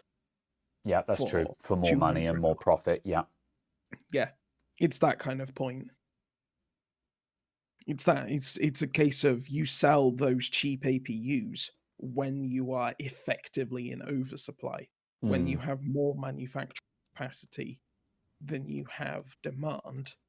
So you're generating demand by creating new product, kind of thing. Yeah, that is true. Yeah. And also, Liam in Wales just was also saying how the Intel iGPU is super handy for general stuff like video decoding. That is a really nice party piece of Intel CPUs as well. Is QuickSync. It works. It's very handy. Yeah. Oh, absolutely. Yeah. And AMD kind of that's went the other way yeah. and went Zen Plus, Zen 2 goes burr. Yes. However, that's an interesting point of using, say, an i3 versus an APU, Yeah. because the i3 for media graphics may actually work out to be better because of the hardware Yeah. video decoding. Yeah. Can browsers leverage QuickSync for decoding like YouTube video and stuff like that? Not actual QuickSync, no. Yeah. But if you're using the integrated graphics, you'll get hardware acceleration from Oh the yeah. iGPU Yeah. because it appears to be just a GPU to the browser. Yeah. Yeah. So I mean, it's entirely possible that it's running that through the same silicon, but the output product is identical. So As yeah, far that's as I'm interesting. aware, QuickSync specifically relates to you using the iGPU when you have a dedicated GPU. Yeah. Yeah. So obviously you wouldn't use that acceleration feature of the CPU when you have a dedicated GPU that will do the same acceleration faster and better and bigger Yeah. Yeah. kind of thing. So you wouldn't need to have a QuickSync for YouTube decoding kind of thing other than on a laptop. Mm. So it'd be like what was the NVIDIA one? Optiplex? Pass. Can't Something. remember. Their technology for switching between using the internal graphics of your processor and the actual NVIDIA dedicated Oh, I don't know graphics. the name of that. I didn't know it had a name. Oh, That actually, thing. of course it had a name, but yeah, I know what you're talking about. Yeah. Yeah, that thing makes sense in laptops because obviously using the integrated GPU on the processor is 2 watts, 3 watts. Using the dedicated GPU is 50. And when you're trying to make a battery last for 8 hours, Makes a massive difference. Yeah.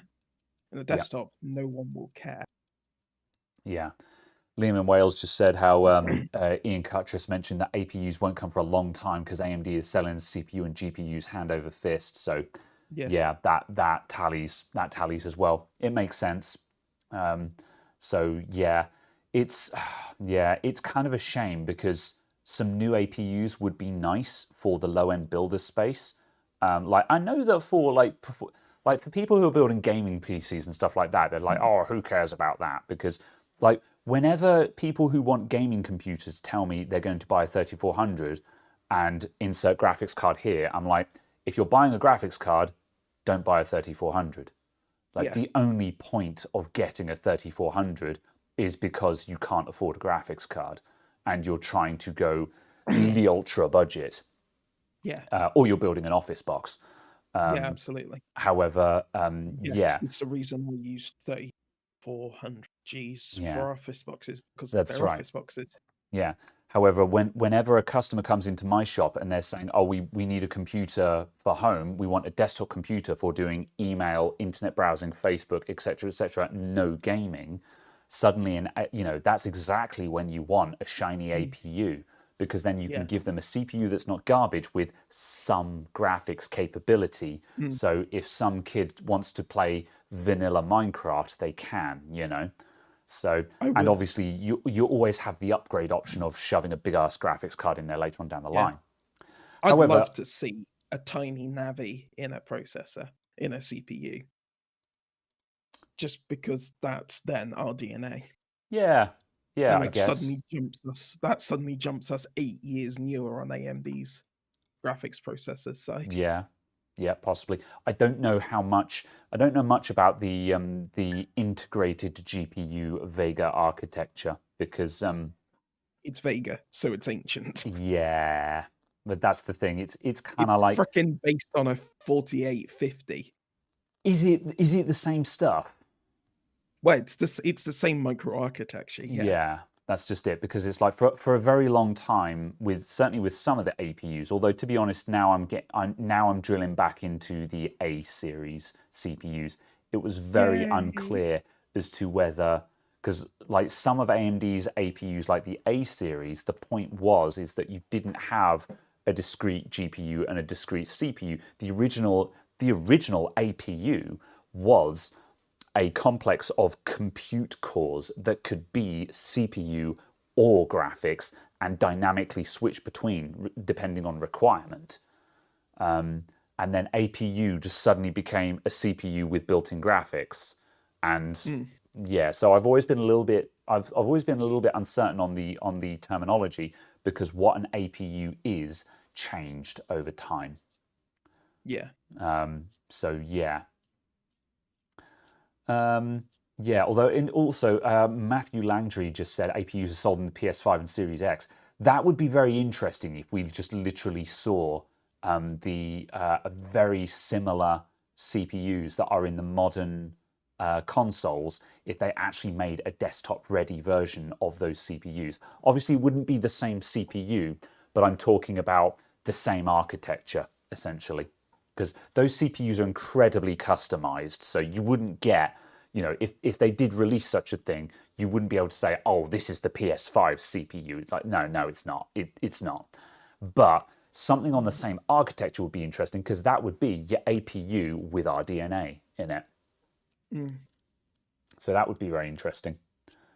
I imagine that's what we'll eventually see when AMD and so on get into oversupply.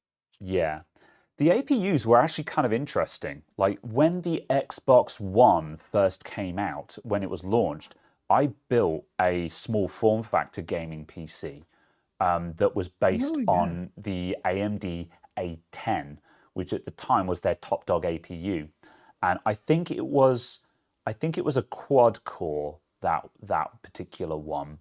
And it had 4 compute cores that switched between being CPU or GPU. And they actually had a little desktop utility that could tell you, it showed the status of the cores and it showed you whether they were being a GPU or a CPU at any given time. So on the desktop, they were all sitting on CPU with like 1 GPU. Then if you started up a game, like two more of them switched over to GPU.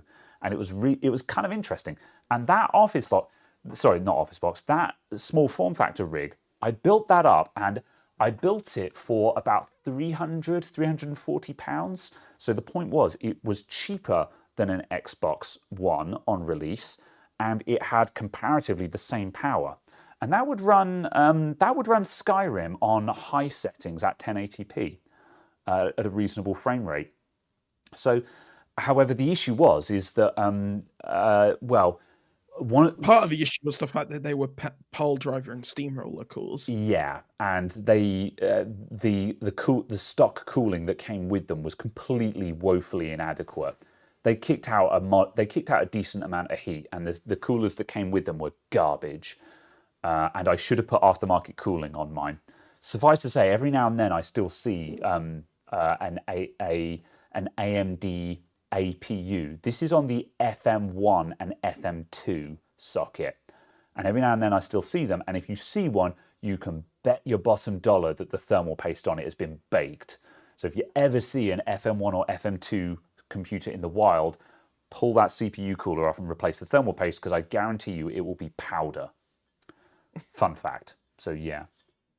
But yeah, they were kind of interesting. And I'd like to see something like that again, because yeah, it wasn't cutting edge, but it was interesting. It was viable gaming graphics on a CPU that was fairly cheap. It would have been better if AMD had had a better CPU architecture. Yeah. At the time. Yeah. It was restricted by the fact that obviously all AMD had by that point for like 4 years was FX. Yeah, exactly. But then on the other hand, clearly AMD decided that it wasn't worth it, because obviously the modern APUs like the 22, 24, 32 and 3400s are all CPUs with discrete GPUs instead. They've clearly moved away from that. So I'm guessing they know more about what makes a good CPU than I do. So yeah, it was an interesting technology though. I assume that they've decided that discrete GPUs, I assume they've discovered that iGPUs are more effective than these compute cores. But it was interesting. It was interesting. And yes, fans Lord. stock cooling was always bad on AMD systems. The stock cooler was always bad. The Wraith coolers are the first time that AMD has actually had usable stock cooling, which was one of the big selling points, and still maintains as one of the big selling points of AMD CPUs, is the fact that the box cooler is actually usable, which can effectively just straight away save you 20 or 30 pounds off your build cost, which doesn't sound like much, but you know, when people come into my shop and they say, I want to build a gaming computer and I've got a budget of 500 quid, which is going to be approximately, you know, $500 or $600, that's not a lot of money to work with. And saving 20 or 30 quid on the CPU cooling, that's the difference between you having to hike up that cost a bit further or being able to be like, cool, I can actually make 40 or 50 pound profit on this thing.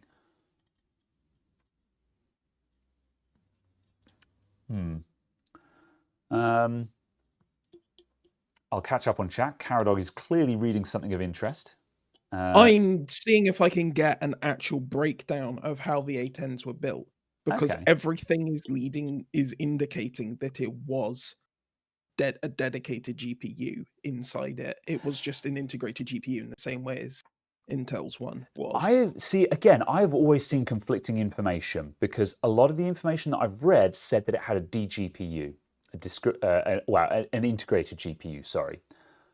But then on the other hand, AMD's own utilities claimed that it had dynamically switching cores. So I've never actually been certain because someone was lying, basically. I'm sure the original AnandTech article will do a deep dive on it, which will somewhat explain it in enough detail to make sense. I'm sure AnandTech know what they're talking about, and I don't mean that sarcastic. It's one of those things where if someone says my source is AnandTech, it's a case of fair enough. So yeah, I'm not going to argue with them. Yeah. Yeah. An A8 could play GTA 5 on high settings at 50 FPS. Damn, bro. I mean, that's roughly the rate. Wow. Yeah, because that's probably needs an SSD to do that as well, because I seem to remember that GTA 5 does really like an SSD because open world, you got to load that map up. Because it doesn't need an SSD if it was developed by someone other than Rockstar. If it was developed by someone who would be bothered at making the loading multi-threaded and not a horrifically large JSON lookup table. Yeah. Oh, Rockstar. Well, yeah, hey, at least they implemented a modder's solution to their horrendous multiplayer load times. I've never played GTA 5, by the way. However, I'm aware that multiplayer has a horrendous load time, and they finally sorted it out. No, I've missed the boat. Every time someone is just like, join us on GTA 5, I'm just like, no, I've missed the boat. And I've been saying that for literally 5 years. So I only started playing it last year. Yeah. I've missed the boat. It's too late. The moment I buy GTA 5, everyone will stop playing it. And I've said that for 5 years. But yeah. Let's see. Just a quick one that's just come up as well from Null, just to catch up on chat as well. Interesting fixes in the shop. Not much, actually. Its shop has been slow. So just to answer that, just to catch up on that one is I haven't had a lot of interesting stuff in recently. Right now, although I have got I tell you what, I'll go and get it just because it's a cool point of interest. This came in today. I knew it was coming in. The customer came in and was just like, would you be interested in doing this? And I'm just like, hell yeah, I'll give that a whirl. You guys are never going to guess what I've got here. Is it fixing a rice cooker? Better. It's a Roomba. Is it actually a Roomba? No, it's a Cordy. It's mirrored, but Coredy. But it's a robotic vacuum cleaner. It's a robo hoover. But yes, apparently the controller board on this is busted. And the customer came in and they were just like, I've spoken to the company and I've got a replacement motherboard for it. Can you fit it? And I'm just, yeah, the company supplied, the Chinese company supplied the customer with a new motherboard. way. Yeah, and she just needed someone to fit it. And I'm like, well, that's just an assembly job then. All I got to do is take it to bits and put the board in it. So sure, why not? I thought you were saying you started doing component level repair on, No. a vacuum cleaner. So we're fixing a Roomba this week. Absolutely. So you need to mod the firmware so it swears every time it bumps into something. Or just sounds like a drunk old man. Or failing that, just have a voice command that you can just shout out to it now and then and just go, what have you got there? And it responds going, a knife! And then you're just like, no! Oh, I've got to put this back on the shelf as well. Either way, though, yeah. So if I haven't had any interest, I haven't had any interesting repairs in this week. However, that's one that's on the shelf. So make of that what you will. So that sucks. Hey, Lamau, got him. But yeah, I was very surprised when she said, "Oh yes, they have sent or sold. I don't know if money exchanged hands. Doesn't matter to me.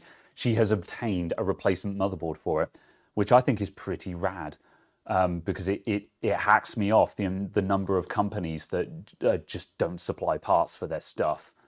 Yeah, just something right to repair. But like that was the thing I really liked about my Huawei Mate 10. Yeah. They'll sell you all the parts, won't they? Went onto the Huawei website and went, buy all the parts so I can build my own phone. Yep, I had. It really frustrated me that, like, this is the thing, is obviously made in X country is a hot topic, and there's a brand of budget laptop out there. I can't remember the name of them. We'll call them Lappy for the sake of the conversation. And this Lappy laptop came in, and it was a netbook. So we're talking like 64 gigs eMMC memory, and it had some liquid spill. I cleaned it up enough, and it was functional, but the battery was shot on it. And the laptop proudly said that it was a UK company.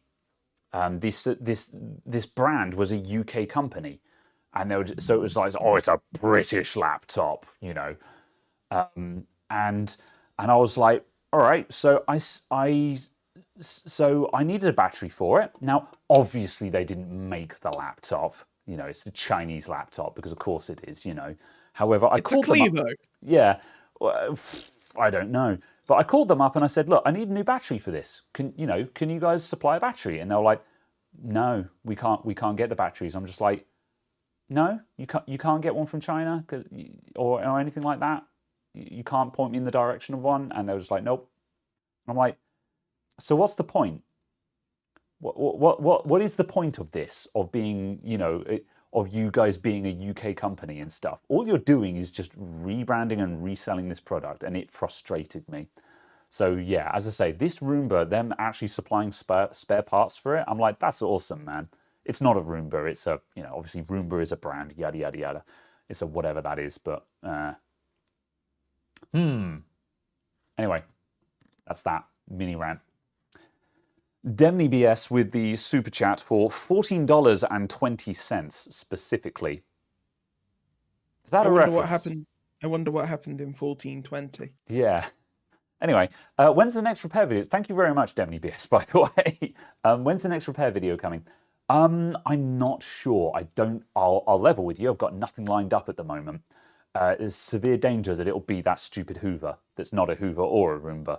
It's a Robo Vacuum. So yeah, I will probably do that. I'll do something on Tuesday, and that'll be the next video, basically. I have been generally ahead of schedule where I've had something lined up about half a week in advance. But yeah, I don't have anything in the works at the moment because I've been working on shop infrastructure. But we'll see. So yeah, we'll be opening that up. So yeah, you're right there. Or you just I can't see anything that happened on 1420 that's particularly relevant. Okay, fair enough. Let's see. Did you see the YouTube video where they made an iPhone out of Chinese knockoff spares? Did it work? I haven't seen it. No, that would be interesting. Oh, You didn't want to spend 420, so you made it 1420. Fair enough. I appreciate you anyway, Demny. Let's see. Yeah, there won't be much about. There won't be much in terms of repair on the Robo Cleaner. But I mean, I'll probably take it to bits as much as I can and like make it. I might call it a teardown video where we just take it apart and look at what's inside. Because obviously I've got to change the controller board in there. So hopefully I'll have to take as much of it apart as possible. So then I can at least be like, hey, let's see what's actually inside these things. And we've got to replace this board at the same time. So that's the objective there. I thought of an April 1st video where you do a teardown on like an envelope. Or just on a piece of paper, you're literally tearing it down. That's a bit too bad. Like the coffee machine video last year was a little bit weak, I thought. You needed a stronger brew. You're terrible, man. My objective for a good April Fool's video is that it's ironically actually quite good. That's like kind of like when I did the service on my car. It's a case of, yes, I'm not a mechanic, and there were lots of people who were just like, oh, you should have done this in the video. And it's like, yeah, absolutely, I'm not an expert. However, there were lots of people who were like, this is an April Fool's video, but I actually learned quite a lot.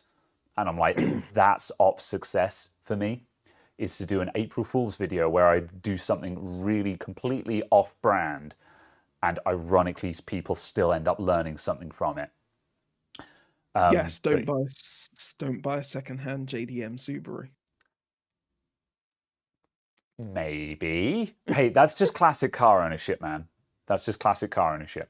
I wouldn't know. It's fine. Your car's just older than 50% of the people in chat. That makes it cool, man. So yeah. Yeah, well, as I say, part of me really wants to do the solder along video as the April Fool's. But I don't know if I'm actually going to get organized on that in the space of the next couple of days. In fact, I've got to sort out something. In the next 3 days? Yeah. Oh, heck. Are we going to do that solder along? I think I'm going to have to do that. Like, we're going to do it anyway at some point because it's a really cool idea. But I think I should actually do that as the April Fool's. Get Finn in to do a repair. I don't know if he's in town. I need to. I don't know if Finn's about.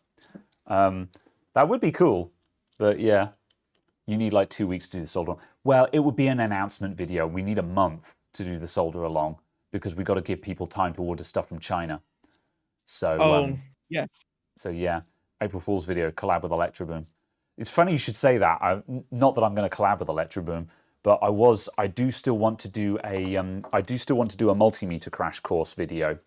And I was thinking of sacrificing my my cheap meter, like my crap cheap meter, or I might sacrifice the VG. I was considering sacrificing a meter to demonstrate the lesson of don't leave your meter in current mode, and actually going right. Let's actually blow something up. I've never deliberately blown stuff up before. Let's do that. So I ordered a soldering kit off of Amazon. And I was utterly unprepared for the fact that it expected me to solder capacitors of approximately this size. Yeah, hold on. Great success. And now Caradog discovers the difficulties of making YouTube content. Oh, those are real small. Yeah, like there's no banana for scale there, but they look pretty small. That looks like 0608 or something. This is my finger. Oh god, yeah, that's really small. Yeah. Yes. What tip have you got on your soldering iron? Or what have you got actually? Have you got a TS100? I have the TS-BC2. So that. The BC2. Oh, that's the conical one, isn't it? Yeah. Yeah, that's capable of doing that. So you do actually have a soldering iron. Yes, yeah. Well, but that's the thing is that's why I say it's capable of doing that because the problem, like, if you said to me, oh yeah, I've got that and I'm using this the stock conical yeah the stock pointy tip that came on a terrible soldering iron or something like that, and I'd be like, give up. You do not have the right tip for that. Give up. However, you do actually have a tip that is capable of doing that size. You just need, yeah. Do you have some tweezers that can actually hold that size? Nope. Yeah, that's your problem. You need to get some crazy tweezers, man. Oh, absolutely. Yeah. But I bought it because I assumed it was going to be sensible size. Yeah, well, I'm surprised. Well, some of these practice kits, they do have obnoxiously small stuff in them, and I'm just like, I think a lot of them are designed based on what's cheap to buy rather than what is actually good Yeah. for learning. And that's the problem. I very much assumed it was going to be actually, something that I could practice on Yeah, and learn with, and not kind of be like, yeah, oh. yeah. But yes, I will be half a moment. Okay, no problem. But yeah, that's one of the reasons why for the solder along video, I'm probably going to be recommending the heart thing because it's through hole and through hole is easy. Anyone can do through hole. At least I didn't say, "Don't worry, I've got them." Oh no, yes. Oh, that looks like it. That's one of. Whenever I see a soldering iron where you see like the point goes into it and then there's two screws holding it in place, kind of thing, I'm just like, nope, nope, nope. Those are the ones that melt down. I doubt this one will because it was actually bought in the UK from a UK supplier, so it's a case there. So was the I one imagine from. it won't fail. So what about if it was from Lidl or Aldi? Would that still count as a UK supplier? That's dirty European stuff. That don't want them coming around here.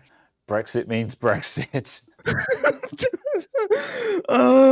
Moving swiftly on before anyone thinks we're idiots. Absolutely, absolutely. Let's see. So anyway, fancies. Dennis Kine, Graham, do you have any plans to get an actual microscope cam combo like Northridge Fix uses on his bench? Yeah, sort of. I'm not sure how. The problem is, really good microscopes are really expensive, and like to the tune of £600 or £800 for some. I'm not sure which one Northridge uses. I haven't looked, but like if we're talking about the kind of microscopes that Lewis Rossmann uses, again like 600 to 800 kind of thing. However, I have been seeing in the Discord quite a few people have been looking at sort of cheap Chinese digital scopes where you have a single lens with a LCD screen that has a HDMI output on it. And a lot of them, they're very cheap and they look half decent. Like the pictures that people have been posting saying, oh, here's an actual picture of what this microscope is capturing. I'm just like, hey, that looks pretty good. Now, obviously, it's not going to be as good as a proper binocular microscope, but it's probably good enough for me. And so I'm thinking of going with that. And because you've immediately got that HDMI output, I can immediately plumb that into my video capture, which means I can get that in. Because the problem with getting the super pro setups like Lewis Rossmann and maybe Northridge have is that they have a binocular microscope, but it's actually a trinocular because it's got a third port at the back which the camera goes on. And having trinocular optics with a decent camera is mega money. So yeah. The cheap Chinese ones, I'm actually tempted to pick up one of those and use that because that's enough to give something that is far in excess of what the Brio can currently do, but without actually me spending like £800 on something that I'm going to use maybe once a month. You know, I don't do a huge amount of board repair. That's one of the bits where I get a little bit sort of imposter syndrome is the wrong term, but a lot of people assume that I sort of do board repair all day, every day, like, you know, Northridge and people like that do. Not really. Board repair is a side thing that I do every now and then. It's not my daily bread and butter, not by a long shot. And yeah, Stephen just said you need a binocular if you've got no sense of depth of field. Absolutely, I agree. And so I'm aware that it will not be as good as a binocular because of the lack of depth of field. And I would be working on a screen kind of thing, which is not as good. But again, we're looking at something that is we're looking at something that's a fraction of the cost of a binocular or trinocular setup. A binocular setup is affordable, but then you don't have a camera on it, which means the audience can't see it. So if I wasn't running a YouTube channel, a half decent binocular microscope wouldn't be too bad. But the problem with me is I need a trinocular because I want a camera on it, and that means that the actual thing I need needs to be super expensive or very cheap. There's no middle ground. The thing that impressed me was just how good the zoom in magnification was on the phone camera. It's just, the fact of how you could blow that up, that was very impressive to me. Yeah, you can do a lot with that. Yeah, because I was doing it last night with the bits and stuff, and I was just like, oh wow, that's actually really impressive. Yeah, it is pretty decent. Like when you're messing around, like when you do your comedic entrance. Why don't you show the audience your comedic entrance? Here we go. Zoom. That's just flipping it. There we go. There we go. Hello, Caradog. So yeah, like that's pretty nuts that you can do that. And Caradog is using a cell phone as his webcam. So yeah, that's a thing that also exists. Florida man. Oh no. So yeah, anyway. You've got an Andon Star microscope for examining SMD components. I don't know what the brand is that I was looking at. I can't remember. But as I say, I'm going to be checking in with the chaps in the Discord who have been recommending stuff. You don't need a trinocular. A £340 camera and a lens stand on eBay is awesome. That's what you use. Yeah. I mean, again, what is that? Is that a single lens approach? Because that will be fine. You just don't have depth of field is the thing. That's the implication there. Kind of like how Big Clive uses a phone. Yeah. Sorry, carry on. I feel like in a way for you, if you had a proper camera mounted to like the ceiling, mounted to a ceiling joist on like a meter arm. Yeah. With like a 400mm lens on it, that would do crazy view stuff as well, just as a view for recording. Yeah, that's definitely it's got potential. That the difficulty is the inability to move the camera. You have to move the subject matter instead of the camera, especially when zoomed in, and that could be very tricky in certain circumstances. But it would depend.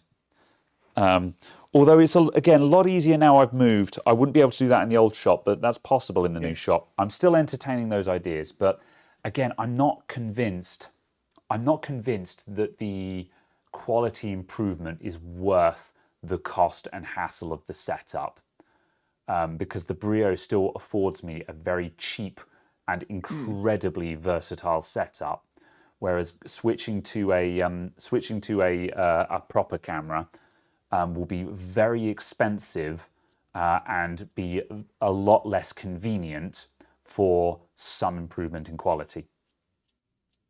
So, and again, more lighting has continually improved things with the way they are. Like, yeah, just again, it's tough to beat the Brio, man. Here's a RAM module, and we can go all the way in on that and go all the way down. I can go right up close down to there. So I'm now like 10 millimeters away from the subject, and then I go focus. Whoop. And yeah, that's not as good as a microscope, but man, that's not bad for a webcam. That is not bad for a webcam, man. I still contend that. And that's the thing. There ain't no... There's... Caradog is competing. There is no camera that is going to compete with that. But then if I get a microscope, then the camera doesn't need to compete with that. So, you know, make of that what you will. So, yeah, it's not as good as a microscope and a camera, but it's still pretty darn good. Whoops, there we go. Sort that out. So that's the dilemma. That is the dilemma. Right. In any case, get a Togano.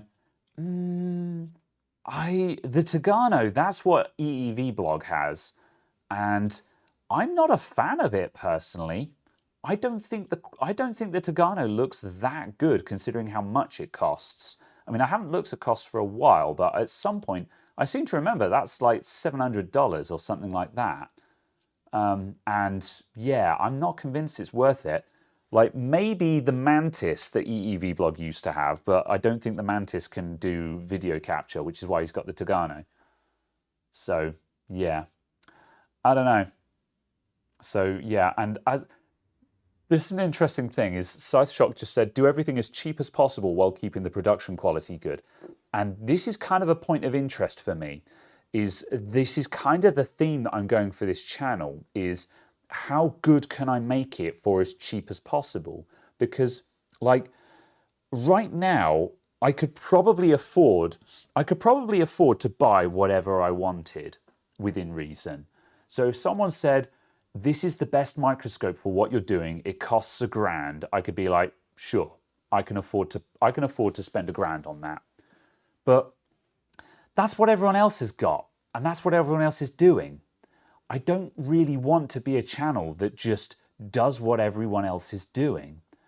You know, for me, it's a lot more interesting to buy and review and use equipment that the average person can afford. It's why I like cheap multimeters and cheap soldering irons, because I can use this and say, here's this cheap device I'm using. It's really good and I'm using it to do real repairs and you can afford this.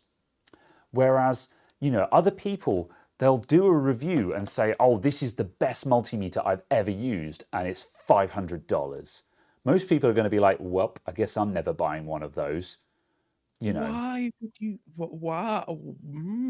Fluke. What? You've never looked at how much a Fluke costs, I assume. No, because I just got given one.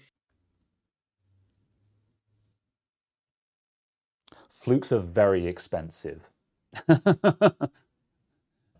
I really hope it's the basic bitch Fluke. If he's got a really fancy Fluke, I'm gonna be angry. It better be archaic or the basic one. What is it? What model is it? The only difference is it's possibly older than I am. Okay, it's an old one. That's fine. Neat. I can't read the model. Oh, Fluke 75. Oh, that's a legendary one, isn't it? Yeah, Fluke 75. Yeah, the Fluke 75. Yeah. That's yeah. I seem to remember that is a classic. But yeah, I think the modern equivalent of that is something like the Fluke 17B. But again, the most basic Fluke multimeters are 3 figures. The most basic ones. And like that's for something that all it has is like, you know, you got volts, resistance, diode mode, and if you're very lucky, it might have capacitance. However, the thing is, the reason why they cost that much is with a Fluke, it has got real input protection. It's got real fuses in it. So if you do something dumb, like you leave it in continuity mode and then go and measure the voltage of a main socket, it will explode gracefully instead of blowing up in your face and expunging you in a disintegration cloud. Whereas my Aneng AN8008, don't plug this into the mains. Don't use this for mains testing. Like, don't get me wrong, I like this multimeter. It's cheap and it works. Don't use it on high energy. Do not use this for mains use. It's an electronics thing. And yeah, so that's the thing. Don't get me wrong, flukes are worth every penny. However, they're very expensive. So yeah, that's the thing. So my point is, on my channel, I'm trying to use things that are offensive. Like, again, the soldering station, the Quick 857DW Plus, I could have bought the 865 or whatever it is, the fancy one, which is double the price. I could have gotten that one. However, the 857DW is about £100, and for people who are looking to get into soldering and rework, £100 on a decent hot air station is actually affordable. That's something they can be like, I can afford £100. I would spend that. So that's the thing, is I'm trying to use equipment that the average person can afford that's also actually usable. So yeah.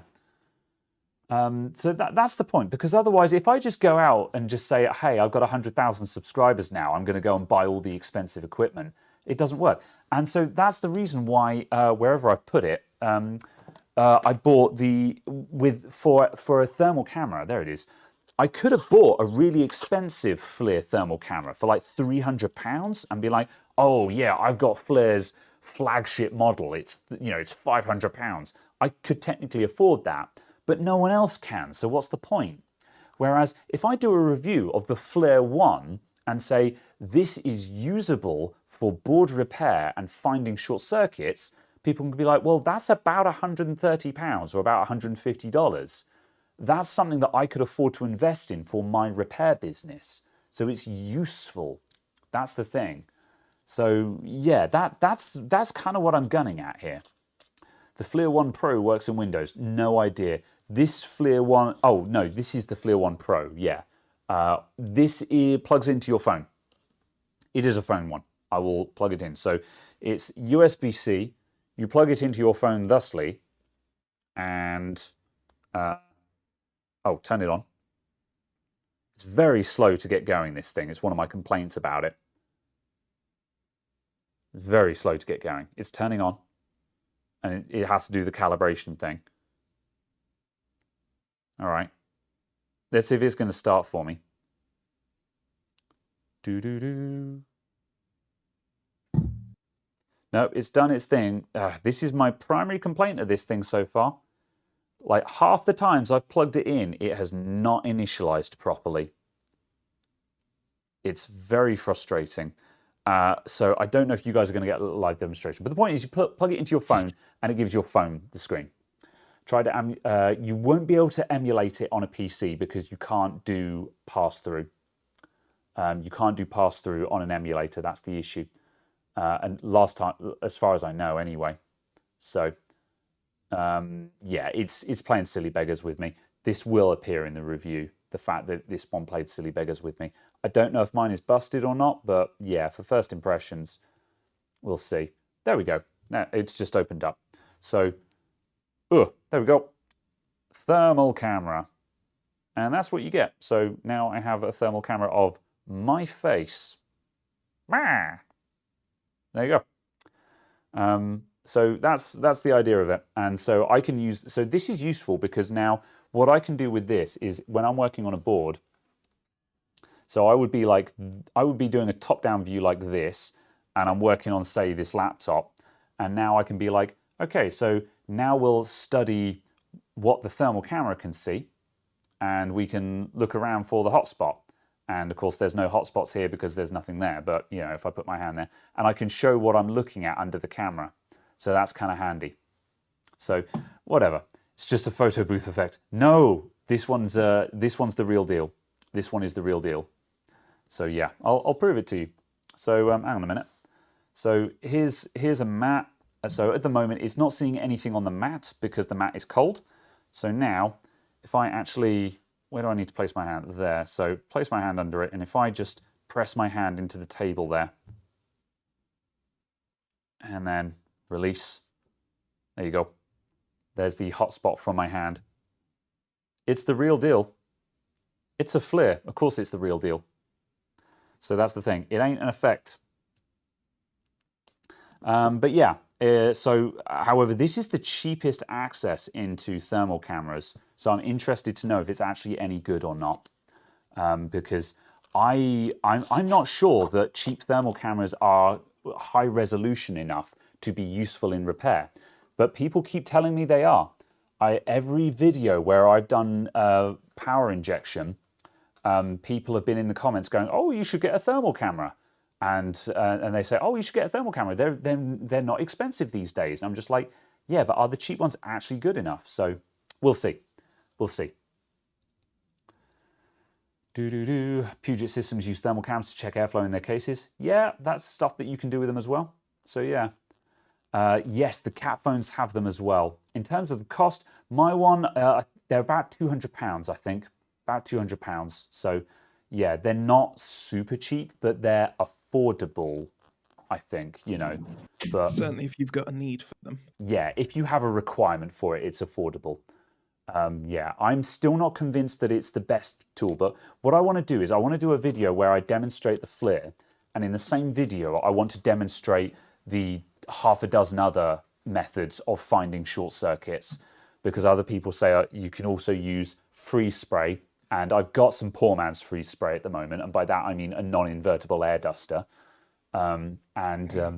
I've also got, and the other one I want to do is the rosin flux method, where you waft a load of flux fumes over the board, so the flux settles on the board, and then when you inject power, the flux immediately burns off and you get a puff of smoke straight out of where the short circuit is.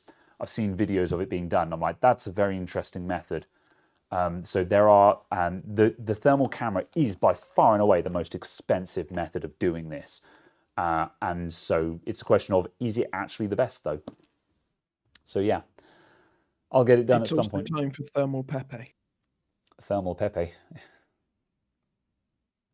Maybe. Have you seen the review on the MSI G76 Raider gaming laptop? I'm not super into gaming laptops, I'll level with you. But yeah, 17-inch, 300 hertz, 3 millisecond screen. I'm sure I assume it's got a 3080 or a 39. Well, I assume it's got a 3080 graphics card. $1,700. I'd rather have a desktop PC. I don't think gaming laptops are good value for money, because if anything breaks on it, it's probably a paperweight. And when it's starting to get a bit tired in 5 years, there's no upgrades you can do on it. I'd rather spend the money on a desktop PC. I don't like gaming laptops, to be honest. So yeah. My old-timer repair friend uses the Tone Ohm tool and finds shorts in 30 seconds. Yeah, that's one way of doing it. If you've got a really good multimeter that's really precise, you can just do triangulation with it. So yeah, that's also possible. Use case is important though. I agree, although I think it's a very niche use case where you need, most people will replace it within 5 years anyway. Man, I wish I could afford to spend, well, don't know. I was about to say I wish I could afford to spend 1,700 quid on my PC every 5 years, but I probably do. That's an interesting point. How much? Yeah. Yeah. In your stupid RGB fans. Shush. I have not spent a huge amount of money on RGB. I've spent some money on RGB. RGB is fine. Anyway. Current rush. Oh, okay. That's a slightly different method than Arnold G. Detecting current rush. Yeah, I'm not familiar with that one. Either way, you're going to need a fairly fancy meter for that one, I'd imagine. But yeah, Netzeroth, 100k, well done. Thank you very much, my dude. Appreciate it. But yeah, you spent $880 on a refurbished Dell G7 with a 2060 in it. Yeah. Not bad. Yep. Yep, I'd say that's pretty good, I guess. Yep. So yeah, we'll see. And would you ever buy a PS5? Not really. I have no interest in any current gen consoles because there are no games on them that I can't play on PC or somewhere else. I am of the opinion that consoles don't make sense if you have a gaming PC. Or unless there are some exclusives that you really, really want to play. And so far, the only thing that has twisted my arm on that has been, well, no, I was going to say I have access to a Nintendo Switch, but it's not actually mine. So, yeah. Would you, if you didn't have one, would you have gotten one? I was pondering that in my mind. I think I would have by now. I think I would have bought a Switch by now if I didn't own one. Because I do like the Switch, mainly because unlike the other consoles, the Switch does have that advantage of optional portability. And I think there is value in that. It's one of those like rainy day things that you very, very rarely use, but I love having the option of it. So yeah. Right. Past that, we are 2 hours 25 in. I think we should wrap up before we go for another 3-hour stream. Also, I need to pee. Just saying. So, have we got anything else in the chat to cover? Otherwise, I think we're hitting an end point, aren't we? We can certainly easily at this point. Yeah. All right. So, yeah, I think we're going to wrap up for the day. One stream to another. Indeed. Although, you guys aren't starting for another hour or so, are you, Kimbo? That's not what they mean. Okay, yes. Oh, well. Anyway. Okay, we're out. Don't worry. I don't know what you're talking about, Caradog. Whatever. I don't know. We have stopped. We have ground to a halt. So, yes, not having a battle bucket. Dare I ask? No, we are leaving. Goodbye. Thank you for tuning in, everyone. Paul Daniels has a Linux FLIR 1 working. Oh, interesting. Okay, fair enough. Not something I'm going to bother with myself, but it's interesting all the same. Plug it into your USB-C port. Yeah, oh, I see what you're getting at. Yeah, that would be interesting. Yeah. Fair enough. Anyway, we're out of here. Thanks for tuning in, everyone. I want to say a big thank you to all of the support that we've had today. Thank you very much for all of the super chats. There's been a lot today. I greatly appreciate it. The 100K 1,000 subscriber special is coming soon, TM. It's going to be a couple of weeks, though, so please hold on for a little bit longer, but it's in the works. I will see you guys soon. In the meantime, we'll be back next week, and there'll be a video at some point during the week. Probably the stupid not Roomba. So thank you very much, everyone, and we'll see you guys next week. Yeah, toodle pips. Bye, everyone. Bye. Where's my mouse pointer? There it is. End stream. Bye. Goodbye. End. I don't know how well